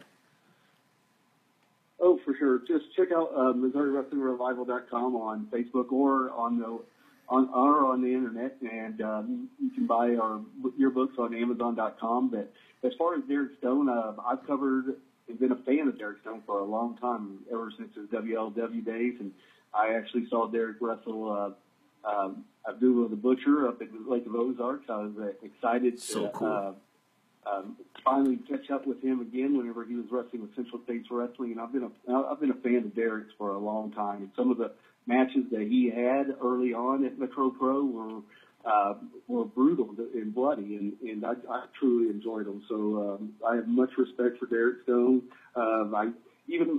One of my memories is whenever there was MySpace back before Facebook, Derek Stone would be one of the most interesting men on MySpace. Just posted his words of wisdom, so to say. So just lots of good memories about Derek Stone. Very cool, man. Thank you for sharing with us. Hey, this Saturday night, Metro Pro Wrestling, Brian Kelly, his lovely wife, the rest of the gang at Missouri Wrestling Revival will all be there. Make sure you guys show up. He'll be the guy running around 100 miles an hour with a big camera around his neck. So make sure you guys check him out. Make sure you check out Missouri Wrestling Revival. Brian, thank you for giving us some of your time tonight, man. We appreciate it. Hey, thank you. You guys have a good night. Thanks, brother. Take it easy. Thank you. Thank you, brother. Isn't Brian Kelly like one of the coolest dudes, guys? Super laid back. Super laid back, super chill. And literally, you could sit with him and talk wrestling till the cows came home because he's been to so many different shows. You know what? We didn't get a chance to ask him. He was there for the NWL kind of invasion of St. Louis Anarchy, dude. We got to get him back on to tell us that story. That would have been a great story for him to tell because I know he was right there, right in the mix. And there's no doubt that he would have probably had a different perspective on it considering he was sitting right there. But that'll be for another time. Next, we're going to move on to a man that I think Brian just did a damn good job of introducing. When I first started going to Metro, he was actually the Metro Pro Heavyweight Champion. Now he happens to be the head trainer over at NWL. Ladies and gentlemen, the man himself, Derek Stone. Hey, how you guys doing? Thanks for having me on. Good. Hey, Derek. Cool. Hey, man, we're honored to have you on, Derek. We're honored to have you on, man. How you been? I'm doing great, man. Doing fantastic. I'm just looking out my window here, downtown Kansas City, and things are looking good, real good. Oh, man, that's pretty cool. Well, I guess I'm going to kick it off with something recent. Saw you put something up on Facebook about working out with Mark Sterling, man. How did that go? That's pretty good. You know, Mark and I would have to say of any person in the world that I'm in contact with the most, it's probably Mark Sterling. And we are texting our workouts and either workout stuff or Family Guy quotes, like just about all day long. Oh, that's awesome. Seriously, he's a guy that I keep in touch with. And I've been friends with Mark for over a decade, real long time. So it's always fun working out with Mark. It's always intense. I mean, he can't really keep up with me, but it's Yeah, he can't really keep up with me either. But it's not in working out; it's in eating tacos. So I mean, I guess we have that in common. Yeah. Hey, no doubt. So, Derek, first question, man. I guess second question. You were there from the very beginning. I mean, you were there in the trenches with Metro before the hiatus, and even after it came back even bigger and better, man. Can you maybe share with us from your perspective what made Metro so special during your time there? Oh, there's a ton of things, but I think that a lot of it was that, Chris, I hope he's not listening because I'm going to say nice things about him. Oh, he is listening. He's actually on hold. Well, all right. So, the thing is that he's a different kind of a promoter. He's somebody who's looking out for the boys, and he's looking out for what's going to make the best show. And he does a lot of really good things, and he's always creative, and we bringing in all these different special guests and stuff. And he always seemed to bring in guys that wouldn't just come in and collect a paycheck, and just try to sort of sign autographs and not really be a part of the show. He always did things to bring guys in that were going to contribute, and to make things more memorable. And I don't think a lot of promoters out there really do that or have done that And I think that's something that is a lot of fun. I will say probably the best thing, one of the best things that nobody I think has brought up here is the folks at the Turner Rec Center. They're just all fantastic, including Camila White. She is just fantastic. She's done so much for Metro, and the fact that just everything is really smooth there, and there's never any hassles. It's just something that makes a great place to be, and I think that is reflective in the show itself because there's no hassles with tickets, there's no hassles with the staff there, any of that stuff. It's just a good, fun experience from even waiting in line till after the show is over. That's awesome, and I think that's something that maybe nobody would have mentioned. I have to agree with you. I think the people at Turner have always done a real good job of being welcoming and keeping the venue looking great. I remember years ago, I used to actually officiate down there and do basketball games, and I never thought that it'd be a great venue for wrestling, and it really ended up being a great venue. But with that said, we actually have a caller on the line who's been going to Metro for a while, and he wants to jump on with Derek Stone real quick. We're going to throw it to El Luchador de Kansas City, a.k.a. Assad. Welcome on to the Wrestle Talk podcast. You're on live with Derek Stone. Hey, everybody. How's it going? What's up, Assad? Hey, how are you? Oh, pretty good. Pretty good. To be honest, I'm here at work right now. I'm on my lunch break listening to this show, and it's pretty good so far. We won't tell. Yay! Yeah. Hey, Derek, I just want to say it's been great watching you wrestle for Metro Pro Wrestling for many years. The greatest moment I've ever had about you wrestling was the last man standing match against Trevor Murdoch for the Metro Pro Wrestling Championship. That was the greatest match I've ever seen. I mean, my son was there for his first show. I mean, me and my son had a great time there. It was just awesome. Well, thank you so much. I really appreciate hearing that. That was a great match. Always love being in the ring with Trevor Murdoch. It's always a fight. He's a guy that I trained, and he's a great student. He was a guy that just had the it factor, and so anytime he can be in the ring with Trevor Murdoch, I really enjoyed it. I don't think we've ever had a bad match, and I've teamed with him, and I've fought against him, and it's always been good. So thank you very much for saying that. I appreciate it. That was a great match.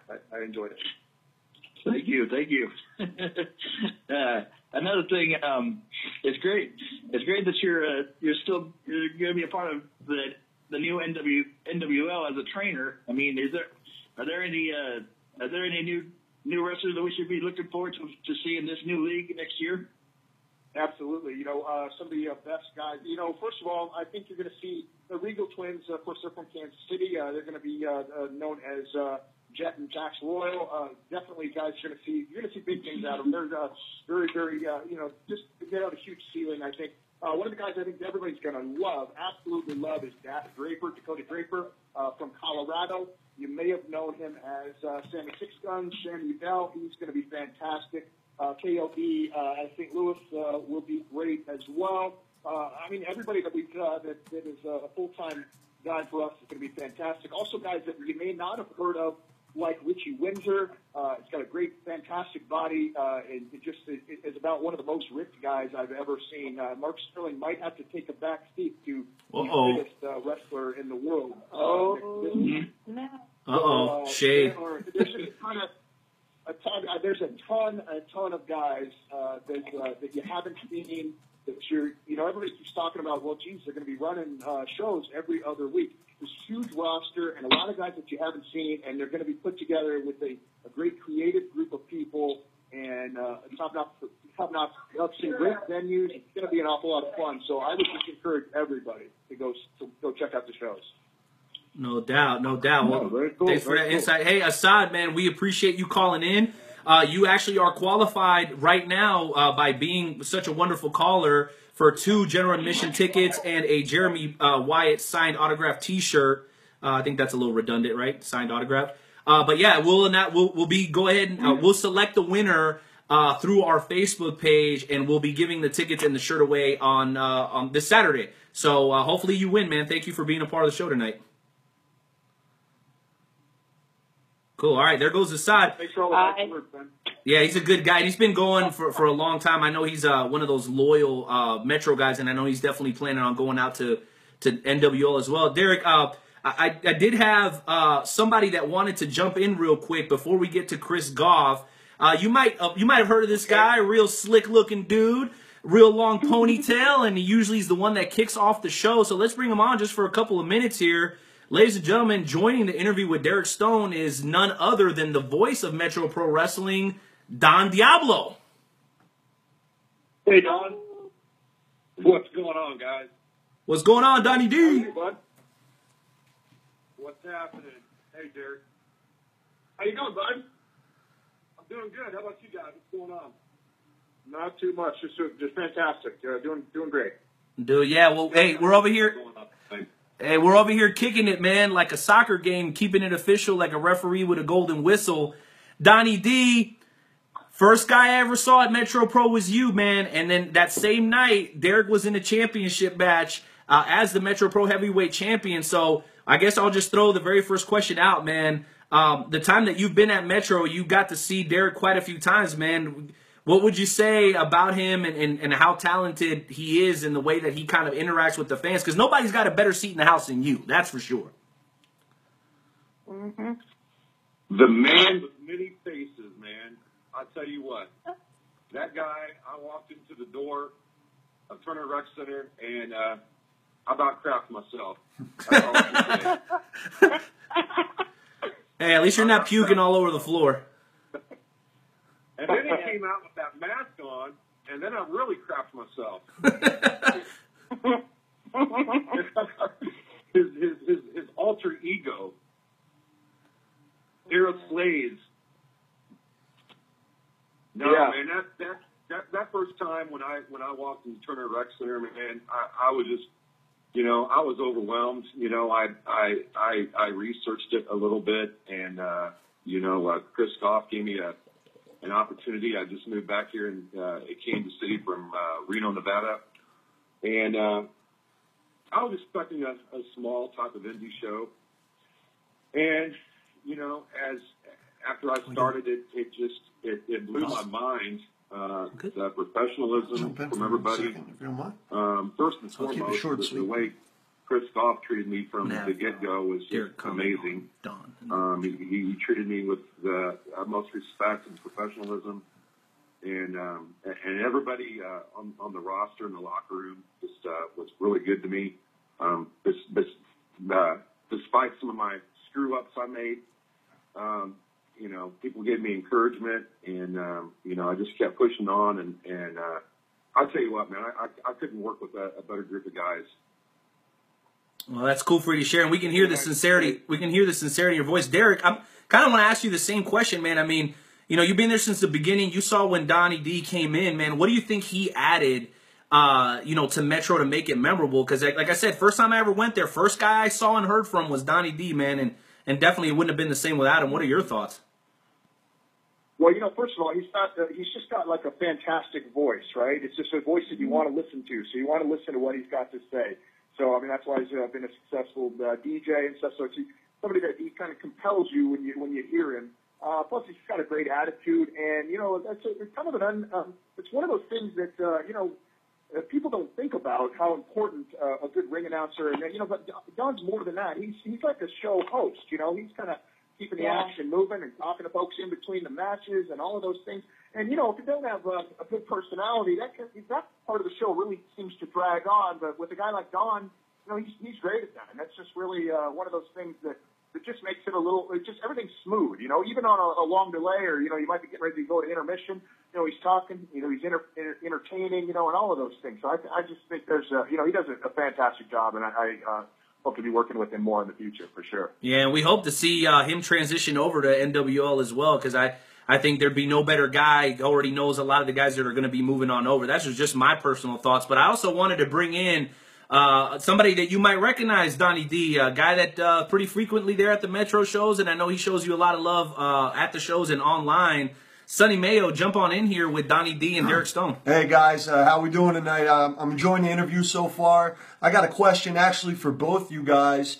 And Derek, I'll get your thoughts first on this. But both you guys have been around the U.S. and have been in different arenas. And Don, with you announcing, and Derek, with you wrestling, where would you guys rank Turner Rec and Metro Pro as far as performing and doing what you guys do best as far as an atmosphere-wise?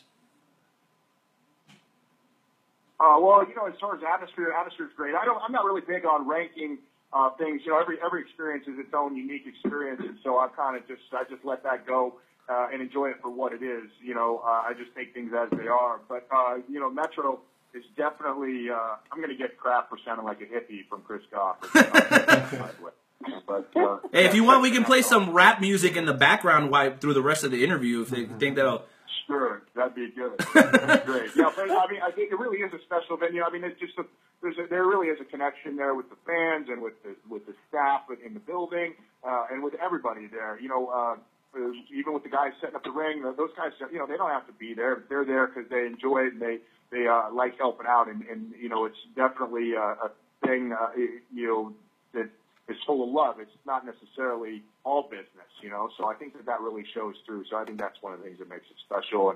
And like the Turner Rec venue, just that you know, just the gym there, it's just cool. I grew up wrestling in places just like that when I was a kid. I used to go to old armories and old rec centers and old high school gyms, you know, and it just has that feel, and I really like it. And Don, and Can like I add to that a little bit? I'm sorry, what was that? I'm just going to add to that a little bit. Yeah, go ahead, please.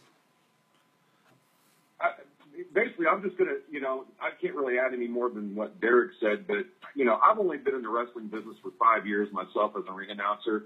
But, you know, I've been in professional boxing and mixed martial arts, MMA, for probably about 10, 12 years. And I've worked venues in Vegas, with venues in Reno, California, you name it. And I'll put it like this. I've worked big events like that before and haven't got as much excitement from a crowd as I have at times from Metro Pro. The crowd there is into it like I've never seen any other crowd before for any other venue. Yeah, sure, you're going to have boxing fans and MMA fans that get crazy. But Metro Pro is like its own entity. The fans are its own entity. When you walk in that door at Turner Rec Center and you sit down for a match, you're just not watching a match. Your friends are there, people that you know, your family, the friends that become your family. You know, you become personal with some of the wrestlers. Some of the wrestlers know the fans by name. Okay, you got Sonny, you got Medea. You got, you know, the hardcore guy out there. You got the other regulars that come in. You got, you got Thomas out there. You know, you got all these different guys that come, that are faithful people that come every show. And I just can't think of anything more exciting than a Metro Pro night at Turner Rec. Yeah, no doubt about it. And that's what we're kind of trying to communicate to everyone here. It's not that we're not excited about what's coming up next. But we're going to miss Metro, and there was something special about it, and I can only hope, and I'm sure Brandis, Joe, and Sonny all agree with me, we can just hope that it carries over and that they can recapture that feeling, and it looks by everything that we've seen up to this point that it's gonna be able to do that and even surpass it. So with that said, man, we just want to thank both of you guys for being a part of the show today. Derek, big fan of yours, man. Glad that you've kind of passed on that sage-type knowledge to so many different guys in the business and made them better. Because whenever we have guys come in, you know, that have worked Metro or have worked with you, they always say, man, yeah, you know, hanging out with Derek for even a few minutes backstage meant a lot to me. So that speaks volumes about you. And Donnie D, man, appreciate you doing what you do. Silky smooth voice. You keep everybody in line out at the show, man. And I know you're going to kill it once again this upcoming Saturday at Metro Pro at Turner Rec Center, man. It's going to be a wonderful show, and thanks to both of you fellas. Hey, thank you so much, man. I appreciate it. All right, you got it. Thanks. See everybody out there on Saturday night. Make sure if you haven't got your tickets, get them and make sure you're there. It's going to be an awful lot of fun like it always is, so make sure you're there. And then, guys, thanks so much for all the kind words. I appreciate it. You got it, guys. Hey, we got a piece of grilled chicken waiting for you outside the show. You know, we're going to be out there about 2 hours before the show starts, so come out and pay us a visit. Sounds good. I'll be there. All right, fellas. See ya. Definitely. Me too. Adios. Thanks a lot, guys. Sonny, we're going to have to go get some more grilled chicken, bro. Yeah, man, it's going to be good. Hey, Joe, Brandis, man, was that a great part of the show or what? I mean, Derek Stone and Don Diablo at the same time, and that was pretty cool, right? Oh, definitely. yeah, that was pretty cool. Awesome. No doubt, no doubt. All right, Brandis, I'm going to actually throw it to you again. You know who our next guest is. He's been patiently waiting on hold. Go ahead and introduce this guy. I think you're pretty familiar with him as well. Wow, 2 in a row. I'm so impressed. Well, ladies and gentlemen, once again, this man is the man of the hour. We've been talking about him all night. And he is the Derek, just want to say thanks for joining the show, bro. Means Nothing a but lot. love for you, bro. Yeah, Thank you. you. Thank And I you mean very it about much. that chicken, bro. Come on Yeah, out. come on out. We're going to be out there. We get out there at 2:30 or so. Chris, welcome to the show, man. How you doing tonight? Oh, Renee, just great. Is the hippie still on, or did he leave? I told you we should have played the rap music. There he goes. He's not going to live it down. Derek is such a baby face in life. He annoys me. He's such a good dude, and everybody likes him. That, I don't like that he's so positive all the time. He needs a little bit more negativity. A little bit more negativity. Oh, goodness. Hey, look, I just hear he's been auditioning for the New Day. So, if you want to audition for the New Day, you got to have the power of positivity. You know what I mean? And I think he's got the dance down too. Can you imagine Derek Stone out there dancing like Big E Langston? Of course. No, he would totally do that. He would do that. Derek Stone, you can ask Derek Stone to do anything, and he would do it well. He would, happily. There's no doubt. Well, speaking of doing things well, man, you're the guy who set up the first ring, set up the first camera, unlocked the door for the first time, before and after the little, let's just say the little lapse in shows that happened over at Metro that are all documented on the documentary Restless by Scott Kessler. Man, take us back in time a little bit. I mean, Chris, you spent some time in WWE and then did a couple of things for a while and then maybe kind of got the itch again and decided to start your own promotion. I mean, can you maybe take us back to those days and kind of, let the fans in on what that process was like to the point where you actually had your first show? Yeah, sure. Lifelong WWF fan, never watched NWA or WCW growing up. Just watched primetime wrestling, Raw, all that my entire childhood. Went to college, got an internship at WWF. I went to University of Missouri, so I was here, and I'd never been to Connecticut before, but went up there, and parents helped me out, and interned up there and ended up getting a full-time job up there, and that was late 90s. So I was there at a really cool time, like 97 to 03 is my time there. So I got to be the full encompassment of the Attitude Era, XFL, acquiring WCW, ECW, just a lot of cool stuff up there. I worked on the WWF.com site. Actually, I was at the television studio first. Then went over to the .com site. Did a lot of stuff there, was a Bite This producer for a couple years, and then moved over to creative for Raw and was on Raw for, a better part of a year. And then came home in 2003 and just started doing what I was going to do in college, which was broadcast journalism. Went into television and just became anchor producer for Metro Sports here in town, which is now Spectrum Sports. And it was a fun job, great fun job. In 2010, though, I sort of got the itch. I had produced some shows that were sports related on my channel, and I did a documentary called Casey on the Mat, which is sort of a historical retrospective of Kansas City Central States wrestling. I had talked with Bob Geigel and Harley Race and a lot of those guys, and they were getting up in age, and I wanted to really get them on film and have them tell stories and talk about the old days before, unfortunately some of them have already passed away. But did that, and then I remember my boss at the time was like, "Do you think we could do wrestling again?" And I was like, "You mean like Memorial Hall style?" And he said, "Yeah." And I'm like, "Probably not, based on the resources I had at the time, but and the liability that's involved in having a wrestling show, and a lot of other things involved that a corporation like Time Warner Cable doesn't want to get involved with." But, ended up having to deal with my boss. Like, if I produce the show myself on the side, I can put it on Metro Sports. And that's how it started. And, it just grew out of, like, just being able to have the outlet to make a wrestling show and put it on TV. That was what I wanted to do. And it ended up, the people that I was partnering with at the beginning, I thought they were going to be more of the sort of logistic people, and I was going to be the television guy, creative stuff. But ended up, the old saying, if you want it done right, you do it yourself. That kicked in, and just had to do everything. And I think the most important thing about Metro Pro Wrestling, listening to guys talk about it and stuff, is just relationships.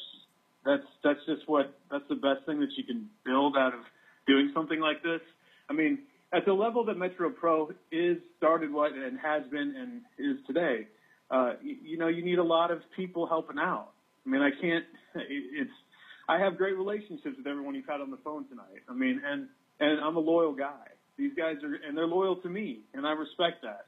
And they're all good people, and everyone has something that they can contribute in some way, because this is a very niche thing, pro wrestling. I know it's pretty popular, and it has been more popular in the past, but we're all sort of like in the same boat. So we always used to joke that Metro Pro was sort of like the dysfunctional family reunion every month or whatever, and that's sort of what it is.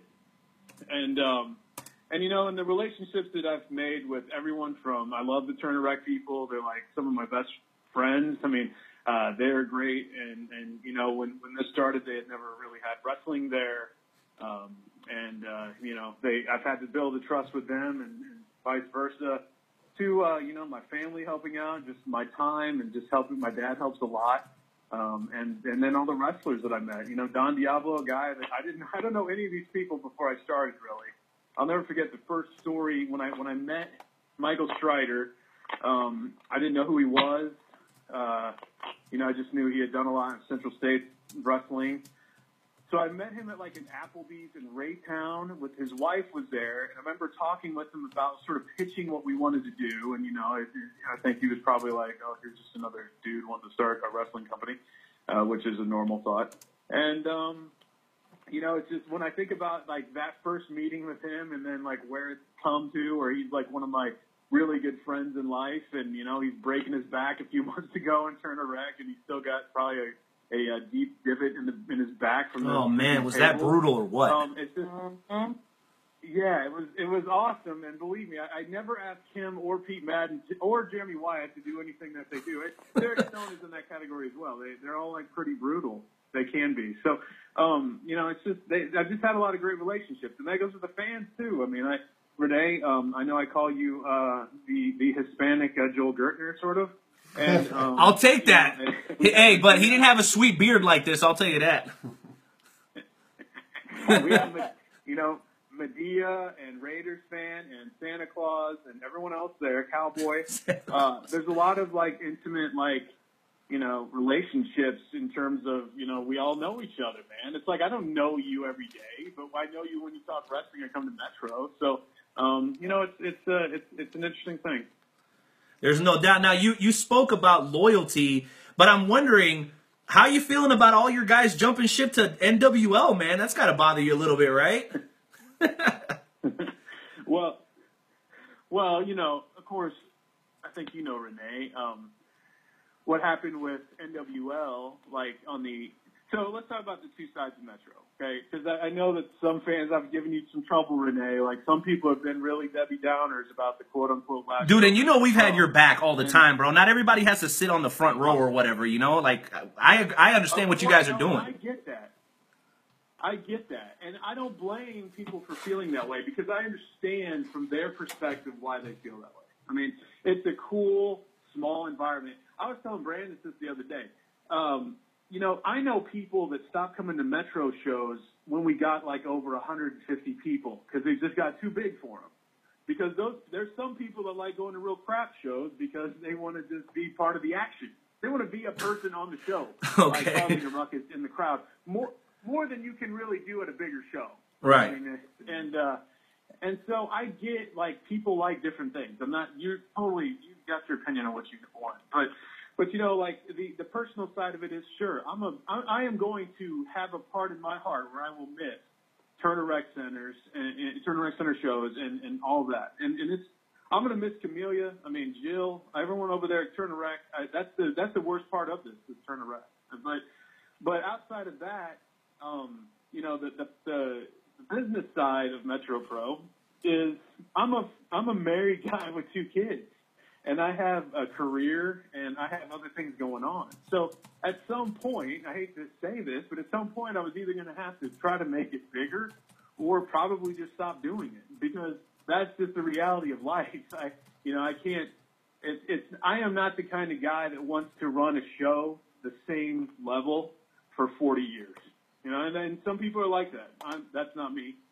So to be honest with you, before I even heard of NWL or met Major Biasen, that was in my mind. And so when I met Major and sort of heard his vision and see, what everything he brings to the table, whether it's his intelligence or his business acumen or, his just enthusiasm, his optimism, everything that comes with Major Biasen in the NWL is something that I was like, this is it. This is the next logical step for Metro. I mean, because I do not have the time, the money, the resources to do anything much bigger than what we were doing in Metro Pro already. And I understand some people love that. That's fun. It's not what I was going to do forever. So when this came around, I was like, you know what? I'm really and Major is from what I can tell, I've only known him for less than half a year now, but he's a really good choice of personalities. He's a good choice of character. He's a good he picks good people to work for him. I'm myself excluded, of course, but I'm saying he has a lot of people in the office that are, I can't name one person in the office that isn't a great person. So, I like that, and it's fun to be in that environment. And I made a big choice in my personal life to quit the job I had for almost 15 years over Time Warner Cable Sports Channel, Metro Sports, Spectrum Sports, whatever it is now, to go into a startup like NWL. But, I had long talks with my wife. I mean, this is a risk. But at the end of the day, Major kept making me understand his vision and understanding, this is in my hometown.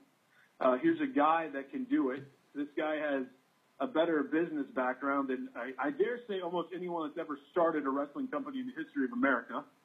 And I would say, and it's in our hometown. So how could I say no to it, really? Plus, I love wrestling, Well, it's tough, man, but you know what? I haven't looked back, and it's been, 3, 4, 5 months now. Never looked back, and I think the future's going to be really fun.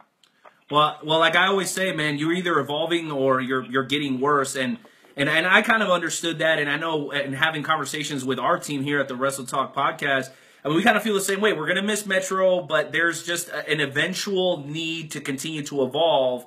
And when something like this kind of smacks you right in the face, you'd almost be stupid to turn it away. So we admire you for the risk that you're taking, and I want you to know that you can count on us to continue to support you and in all your endeavors, but in particular NWL, because as far as I can tell, it's going to be a really amazing thing. Joe, let me have you jump in here, because I know you've been waiting patiently to ask Chris a question. Go ahead, my man. Yes, sir. My question is, what did you hope that the fans got out of watching a Metro Pro show?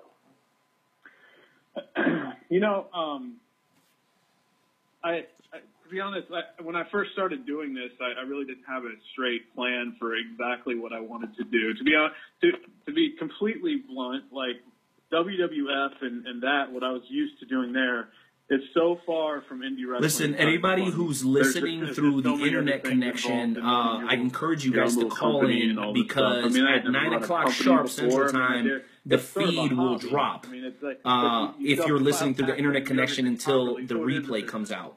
So call in 657-383-1521, and you can listen if you're on hold through the rest of the show, even until when we get into talking with Major. So make sure you do that, guys. Don Diablo just jump back in. Thank you, Don. Don, you're the man. See why they do it and all that. I got into it to have fun, not to make money. It's a hobby. I didn't have a school. I didn't have to push anybody just off my school. it was just something that I wanted to do, you know, just to have some fun in my life. And so what was great about the Kansas City area and the Midwest in general is, and I'm trying to not be completely mean to everybody, but I don't think there was a ton of promoters that I thought sort of enjoyed that aspect of it. They weren't really in it for what I considered to be what I thought the right reasons were. I thought the right reasons were, like I'm saying, to everyone work together, have a good time, you know, use what you have and to their best of abilities, make it a fun place to work. And that's what I wanted. And when it came to that, so it sort of, to answer your question, Joe, it went from, I just wanted it to be something fun for all the guys and girls in the locker room to enjoy doing.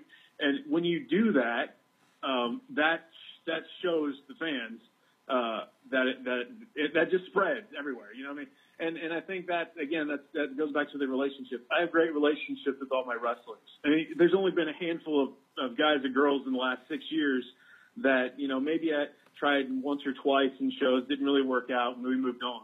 But everyone's really good people, and they just want to enjoy this hobby with me.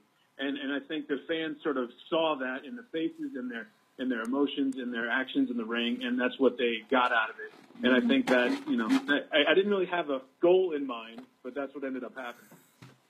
Well, and I think you accomplished that tenfold, man. If you bring that same attitude and that same energy to what you're going to be doing now with NWL, there's no doubt in my mind that it's going to be spectacular. Joe, I know I cut you off. I'm sorry. Go ahead. No, I was just saying that was an awesome answer. Thank you. That was an awesome answer. Well, Chris, no, man, go ahead. Sorry. Well, I was going to say it's been a fun time doing Metro Pro. To be honest with you, this weekend I'm not going to be emotional for it being the last Metro show, except you know, telling the Turner Rec people goodbye. But it's such a bright future, and you know, it's a situation that I never thought was going to be possible. And you know, and for the fact that it is unbelievable still. And I hope that, you know, we have gotten a lot of good people involved already in the office. We've gotten a lot of good wrestlers and people involved on the wrestling side of things. And so I think, based on my knowledge of what we were able to do the last 5-6 years with guys, just on a part-time basis, or, you know, very seldom, this is going to be a lot of fun. So I'm looking forward to it a lot. I appreciate the coverage that you guys do for us, and I appreciate all the Metro Pro people through the years. Hey, no doubt. Well, we want to thank you for donating the tickets. We want to thank you for opening up your door to us. We want to thank you for letting us do our thing before the show. And I want to say this to you and let it sink in. Dude, you get to do wrestling for a living. Everybody who listens to this show, dude, it's crazy. Everyone that listens to this show, everyone that goes to your shows and watches WWE would trade anything to be in you get to do wrestling for a living, dude. That is incredible, and we definitely wish you all the best, man. Thank you so much for your time tonight, and we will see you on Saturday. Come out for a piece of chicken, all right? Hey, don't get me in trouble with Turner Rec again, Renee. Okay, get the alcohol and the grill away from the building a little bit. What alcohol? What are you talking about? It was Sonny's fault. Are you kidding me? Hey, thanks a lot, Chris, man. I couldn't even walk. That's right. That's just, you know, I got kind of a little bit of a swagger limp, so that's just my natural way of walking. I mean, you maybe got me mistaken with somebody else. Shorty the pimp, I see. Okay. Shouty. All right, Chris. We'll catch you Saturday, brother. Thank you again. See you then, guys. Thank you. Again, guys, you still got a little bit of time left. We're going to take the best caller of the night, give him 2 general admission tickets to Metro Pro and a Jeremy Wyatt autographed T-shirt, man. You can't really beat that. We're going to announce the winner here real soon on the WrestleTalkPodcast.com and also our fan page. We are to the very last segment of the show, and I think this is one of the interviews that everybody's really been looking forward to. This man's name has come up many, many times throughout the 2 hours that we've been on the air, and now he actually has made some time to join us. Ladies and gentlemen, the president of NWL, Major. Welcome to the show, sir. Hey, Renee, how you doing? Hey, I'm doing great, man. Hey, excuse me for not pronouncing your name. I didn't want to be the guy that screwed it up, so could you do me a favor and tell me how you pronounce your last name? It's Biasen. Biasen, okay, got you. All right, I'll make sure to put that up in the crayon box and make sure that it stays there, man. How you doing tonight? Doing good, man. I got a little bit of a funky flu thing going on, but powering through. Yeah. Oh, that sucks. Maybe did it have anything to do with us hanging out for a couple hours before the Kansas City Chiefs show out in the cold, dude? Yeah, it's probably it, man. It's probably a delayed reaction to the hangover that I had the following day. No, dude, we're all still recovering from that, which, by the way, let me start off by saying on behalf of myself, Sonny Mayo, all of us here on the Wrestle Talk podcast, and all of our listeners who we affectionately refer to as the Wrestle Talk family, man, thank you. What you did in stepping up after what happened to Sonny and inviting us in, man, it was truly an honor and a pleasure. Not so much to actually be able to enjoy the game, but to be able to hang out with you was very, very cool, man. You were calm, cordial, and super just respectful, man. I felt like I'd known you for 10 years, man. I appreciate that, and I'm sure everybody else feels the same way that's had a chance to interact with you up to this point. No, that's awesome. I hope so, but it was good to meet you guys, and there's for me, any opportunity I have to interact with our fans and our customers, that's something that I can't really pass up. That's what we are in business to do is to create some happiness for the wrestling fans, especially here in Kansas City. Well, you're definitely well on your way. Well, now that I've thrown some rose petal at your feet, let me ask you a question that I know you have an answer for, okay? That I know you have an answer for, but I'm going to ask it on behalf of the fans. A lot of people are wondering, what is the idea what's the thought process behind the name changes? Dirty J Durden, now Jack Foster, the Regal Twins, now the Royal Twins. I actually happen to be a fan of what you guys are doing, but there's a lot of people that are wondering why. So any chance you might be willing to share with our listeners tonight exactly why it is that you guys are making that transition with some of the established stars in the area? Sure. So what we're trying to accomplish here is we're trying to really bring wrestling back to its roots. And historically, wrestling has been really Jeremy, one more time, thanks for joining in. Chris Gough, really appreciate it, brother. And we'll try not to cause too much havoc Saturday when we're tailgating. Ryan Kelly, thank you again also, bro. We're going to cause havoc. Yeah, we'll cause havoc. We'll try to graduation party. Yeah. It's kind of what it feels like, right? Right. And those characters had to have a lot of depth to them. And, so a lot of the guys, they've been wrestling, and they've been wrestling at Dirty Jake Durden, for example, or the Regal Twins, for example, for, the majority of their professional careers, if not all of their professional careers. But they've been doing it in these one-off arenas. They do a show at SICW, they do a show at South Broadway, they do a show at Metro Pro, they do a show at, someplace in Omaha, whatever.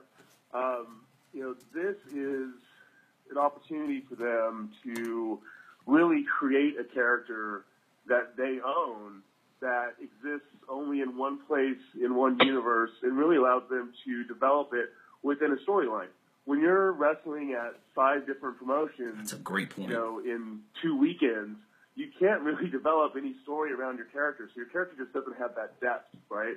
And so we want to really give them an opportunity to create something that has a really big, deep, detailed backstory, something that the fans can relate to and buy into, and also for them, something that they really buy into and execute on over time and have that character grow. And the guys that are going to be really successful at NWL are going to be the guys who do the best job of that, because that's what we want, right? That's what I want from our champions. Is I want the guys who can not only perform in the ring, but really hammer that execution on the storyline side, really nail their promos, really nail their interviews, really interact with the fans throughout the course of their match, and bring that psychology back into the ring. That's easier to do, and I think it levels the playing field if everybody's starting from the same level, everybody's starting from jump. All these guys created their own characters that they're going to be performing as at the NWL. So it's really them. You're still seeing them. You're just seeing what it is that they want to do. And I think it's something to be really excited about. Hey, no doubt about it. And like I said, I pretty much, in my mind, I kind of had the idea that, these guys are getting an opportunity to do this every 2 weeks. which kind of brings me back to what we were discussing earlier with Strider and Wyatt. I mean, the fact that they were both showing up to these shows every show for 18 months lends itself to such what I would call an epic storyline with it, and a conclusion that I don't think any of us expected to be as great as it was. It kind of takes me back to, you think about Mick Foley and how long it took him to cover the WWF Championship. You kind of followed along with him for over a year, and then he finally got it, and then it just gave you that elation, that feeling that you were kind of there along for the whole ride with him. If you guys can recreate that at NWL, I think, man, you got a golden goose over there, brother. No doubt about it. Absolutely. No doubt. That's the goal. I mean, it's that Daniel Bryan story, the Mankind story. Hell Those are long-running story arcs that we all remember and we all cherish. And you're going to see the same thing here. So cool. Well, let me bring in my partner in crime. His lip is just now healing. He's going to try his best not to spit all over me as he talks to you, Major. Sonny, let me bring you on in, man. Hey, Major, how we doing this evening, bud? Good, bro. How you doing, man? Doing well. Yeah, just a couple quick things here, man. Really, really looking forward to NWL. I've expressed that to you personally. I've expressed it all over Facebook. Looking forward to seeing you at Metro Pro this Saturday. Me and Renee are going to do what we always do. We pride ourselves on being the first guys in the parking lot. Heck, even first guys to the building, even before some of the wrestlers doing our tailgating thing. So my question to you is how are you going to feel when you pull into the parking lot and you see Renee and I with our setup there at the Scottish Rite Temple on January 7th? I'll be out there having a beer and a brat with you. There we go. Hell yeah. That's awesome. There we go. What do we got to do to get Nightmare Jones out here for the first NWO show? That's what I want to know. You never know. You never know. Brandis, if you're still with us, I'm going to have you jump in and maybe ask a question or make a comment towards Major, because I know I've met a lot of people that are excited about this deal, but maybe not quite as excited as you. I am always super excited about anything that comes out of NWL. So actually what I wanted to know, Major, is based off of what happened at St. Louis Anarchy, do you think that in like the way that some of those KC guys rushed in and started beating up some of the St. Louis guys, especially Vega and Fitchett, do you think that might happen at Metro Pro? And do you have a plan? BYOB, though, dog. Sorry. Well, first of all, I want to make sure that everybody understands that I was very clear to Michael Strider and a couple other guys that are signed on to NWLKC that I didn't want any Kansas City presence there at the show. We didn't have nobody who had signed with NWLKC was booked on that last Anarchy show, and that was by design with Pierre. And so when they showed up and started creating havoc, it was Pierre and myself that were standing backstage that sent all of the NWL St. Louis guys out there to get them out of there. And I think if you look at any of the video, I was right there, front and center screaming at them to get the heck out of my building. So, I think that was a pretty clear message. So I would, I told the St. Louis guys, the same thing I told the Kansas City guys, which is, look, I don't want to see this crap. This is about a celebration of Metro Pro and what Metro Pro accomplished. Yes, Stocksdale, we know. We're not going to forget about you. Showcase. Damn right, Jeffrey Wilson. Major moves, baby. Major moves. Iceman, thanks for joining in, man. Loved the interview, bro. I will say this. Can't wait to see you Saturday. There are a number of NWL Robbie, thanks for joining us, bro. Guys that have been booked to perform on the Metro Pro show. So I do know that if Fitchett or Vega or anybody else in STL, gets a hair up their butt to try to get some revenge, there's a lot of people there, to stop it. So I don't expect that sort of thing to happen. All right, cool. Yeah, we definitely gonna have to up the security for sure. Brandis? Absolutely. Yeah, no doubt. Well, listen, Major, we know you're a super busy guy. So I guess we'll just go around for one last quick question from each person, starting with Sonny. or maybe just a closing comment to Major, if you have one. Go ahead. Just a real quick closing comment, Major. Again, me and Renee and everybody I can talk to and get on board with NWL, we're going to promote it. We know what Midwest Wrestling is about, especially here in Kansas City, especially with Chris Gough, what he's done with Metro Pro over these past couple years. It's just snowballed into nothing but positivity and great energy. And you know, we want you to know that we're going to just keep promoting, and we're going to make as many shows as we possibly can. And when we are there, we're going to make it our mission to be the loudest people in the building. That's a given. So yeah, so let's just, you know, let's after Metro Pro on Saturday night, man, let's full force into January 7th, and we cannot wait, man. We cannot wait. Let's do it, Joe. Awesome. Just thank you for coming on to the show. I cannot wait to see exactly what you have in store. Hopefully, at some point, I can actually make it down to Kansas City and see a NWL show, because I would love to be able to. So one day, hopefully, I will be able to come down and see one of their shows. Be great. And Brandis. We'd love to have you. I just want to say that I am very excited for Saturday, as well as everybody in Kansas City. And I am really excited about seeing what you're going to say, since it was on the NWL Corp site, saying that you have a special important announcement about Michael Strider. So I'm hoping that for all Metro Pro fans, including myself, that it will be something that we've been waiting for a long time. No doubt about it. And then go ahead, Major. I'm sorry. I was going to say, I think it's going to be an exciting thing. I have a couple of exciting announcements to make on Saturday night. So, like Chris said and Derek said, prior to me coming on, make sure you guys get your tickets. It's going to be quite a show. No doubt about it. Before and during, I'll tell you that much. And by the way, Major, you can come out and drink beer with us. Just know it's BYOB. Hey, you know what? Actually, I know you're not actually an in-the-ring guy. You're the president. But here on the Wrestle Talk podcast, we cannot let you leave without facing off with yours truly in tonight's Wrestle Talk Challenge game show. Intern Timmy, hit the music.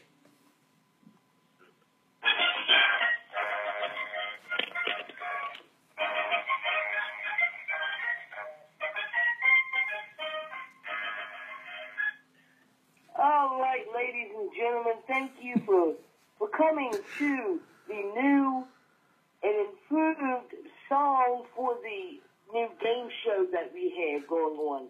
Tonight, we are going to be doing football. Football! NFL football. I'm going to be asking a true or false question. There's going to be 3 questions. Whoever answers the 2 out of 3 questions wins the game. This is going to be a simple true or false question about football. Do you gentlemen understand? Major, you ready? Bring it on, baby. Yeah, Night Owl's ready, baby. Let's go. All right, here we go. The first question is, Bo Jackson was the first person to play in the NFL and in the Major League Baseball. True or false? False. True. Renee is correct. Yes! He was the first person to play 2 sports. Okay. All right. Now, second question. So Renee has 1. All right. Woo! One more, baby. The NFL players were required to wear helmets for the first time in 1943. True or false? That's tough. I'm going to say false. Yeah, I'm going to go with Renee. I'm going to go with false here. You would both be Wrong. It is true. See, Major? See what happens when you try to copy off my test, bro? You're gonna get... There you go. There you go. Oh, goodness. Yeah, trust me, it doesn't work. That's why I had to do the 9th grade twice, but let's move on. All right, final question. Let's do it. Final question. A player has to be retired for 6 years before they are eligible for the Pro Football Hall of Fame. True or false? I think the number's 5, so I'm going to go with false. Yeah, I say false, too. It is 5. You both are correct. Boom! It is tied. First ever tie. Dude, it's all good. Hit our music. Me and Major both win tonight, baby. Hit the damn music, baby. Here we go. You ready? I like this part right here. All we do is win, no matter what. Hey! Hey! Yes!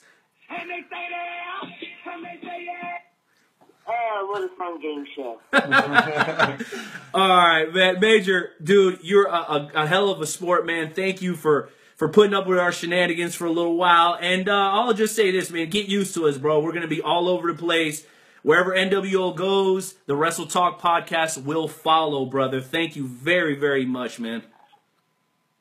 Good deal, man. I appreciate it. I'll see you guys on Sunday. And then also just to let the fans know, the NWL will be doing a tailgate for the hated team from Oakland that I will not give a name for on the Thursday night game at Arrowhead. We'll be in Lot M4. Come by. We'll have some free swag, some free food, get to meet some of the talent. It'll be a good time. All right. Well, hey, man, you can count on us being there, Major. We appreciate it, brother. You take it easy now. All right. Take care. Take care. All right. Adios. Oh, my. Quite possibly the greatest Wrestle Talk podcast of all time. Votes? I vote yes. Yes. Brandis? Oh, my gosh. And Joe? I would have to say yes. All right. Awesome. Well, listen, I figure that since today was a win, we'll close it out with that T-Pain song. All I do is win. WrestleTalkPodcast.com. Replay listens available. Tickets, shirt going to our winner. Being announced very, very soon, man. We are here every Wednesday, 7 p.m. Central Time. WrestleTalkPodcast.com. On behalf of Brandis Outlaw, resident blogger, my co-host Nightmare Jones, and our special guest today, Sonny Money Mayo. This is the Night Owl signing off. And you already know, baby, all we do is win, win, win, no matter what. Hit the music! Yes. All I do is win, win, win, no matter what. Got money on my mind, I can never feel enough. And every time I step up in the building, everybody hands go up. And they say that, and they say that, and they say that. Cause all I do is win, win, win. And if you going in, put your hands in the air. And they say that. Thanks, everybody, for joining me on Facebook Live. I know I had a lot of comments. Everybody who's still in here, the 5, 6 people still in here, thank you, thank you, thank you, thank you a million times. Go to WrestleTalkPodcast.com, WrestleTalkPodcast.com. You can hear that episode and all the other former episodes that were live on Wednesday nights, just like they will continue to be. Hope to see everybody at Metro Pro this Saturday, Turner Rec Center. Peace out, baby. Peace.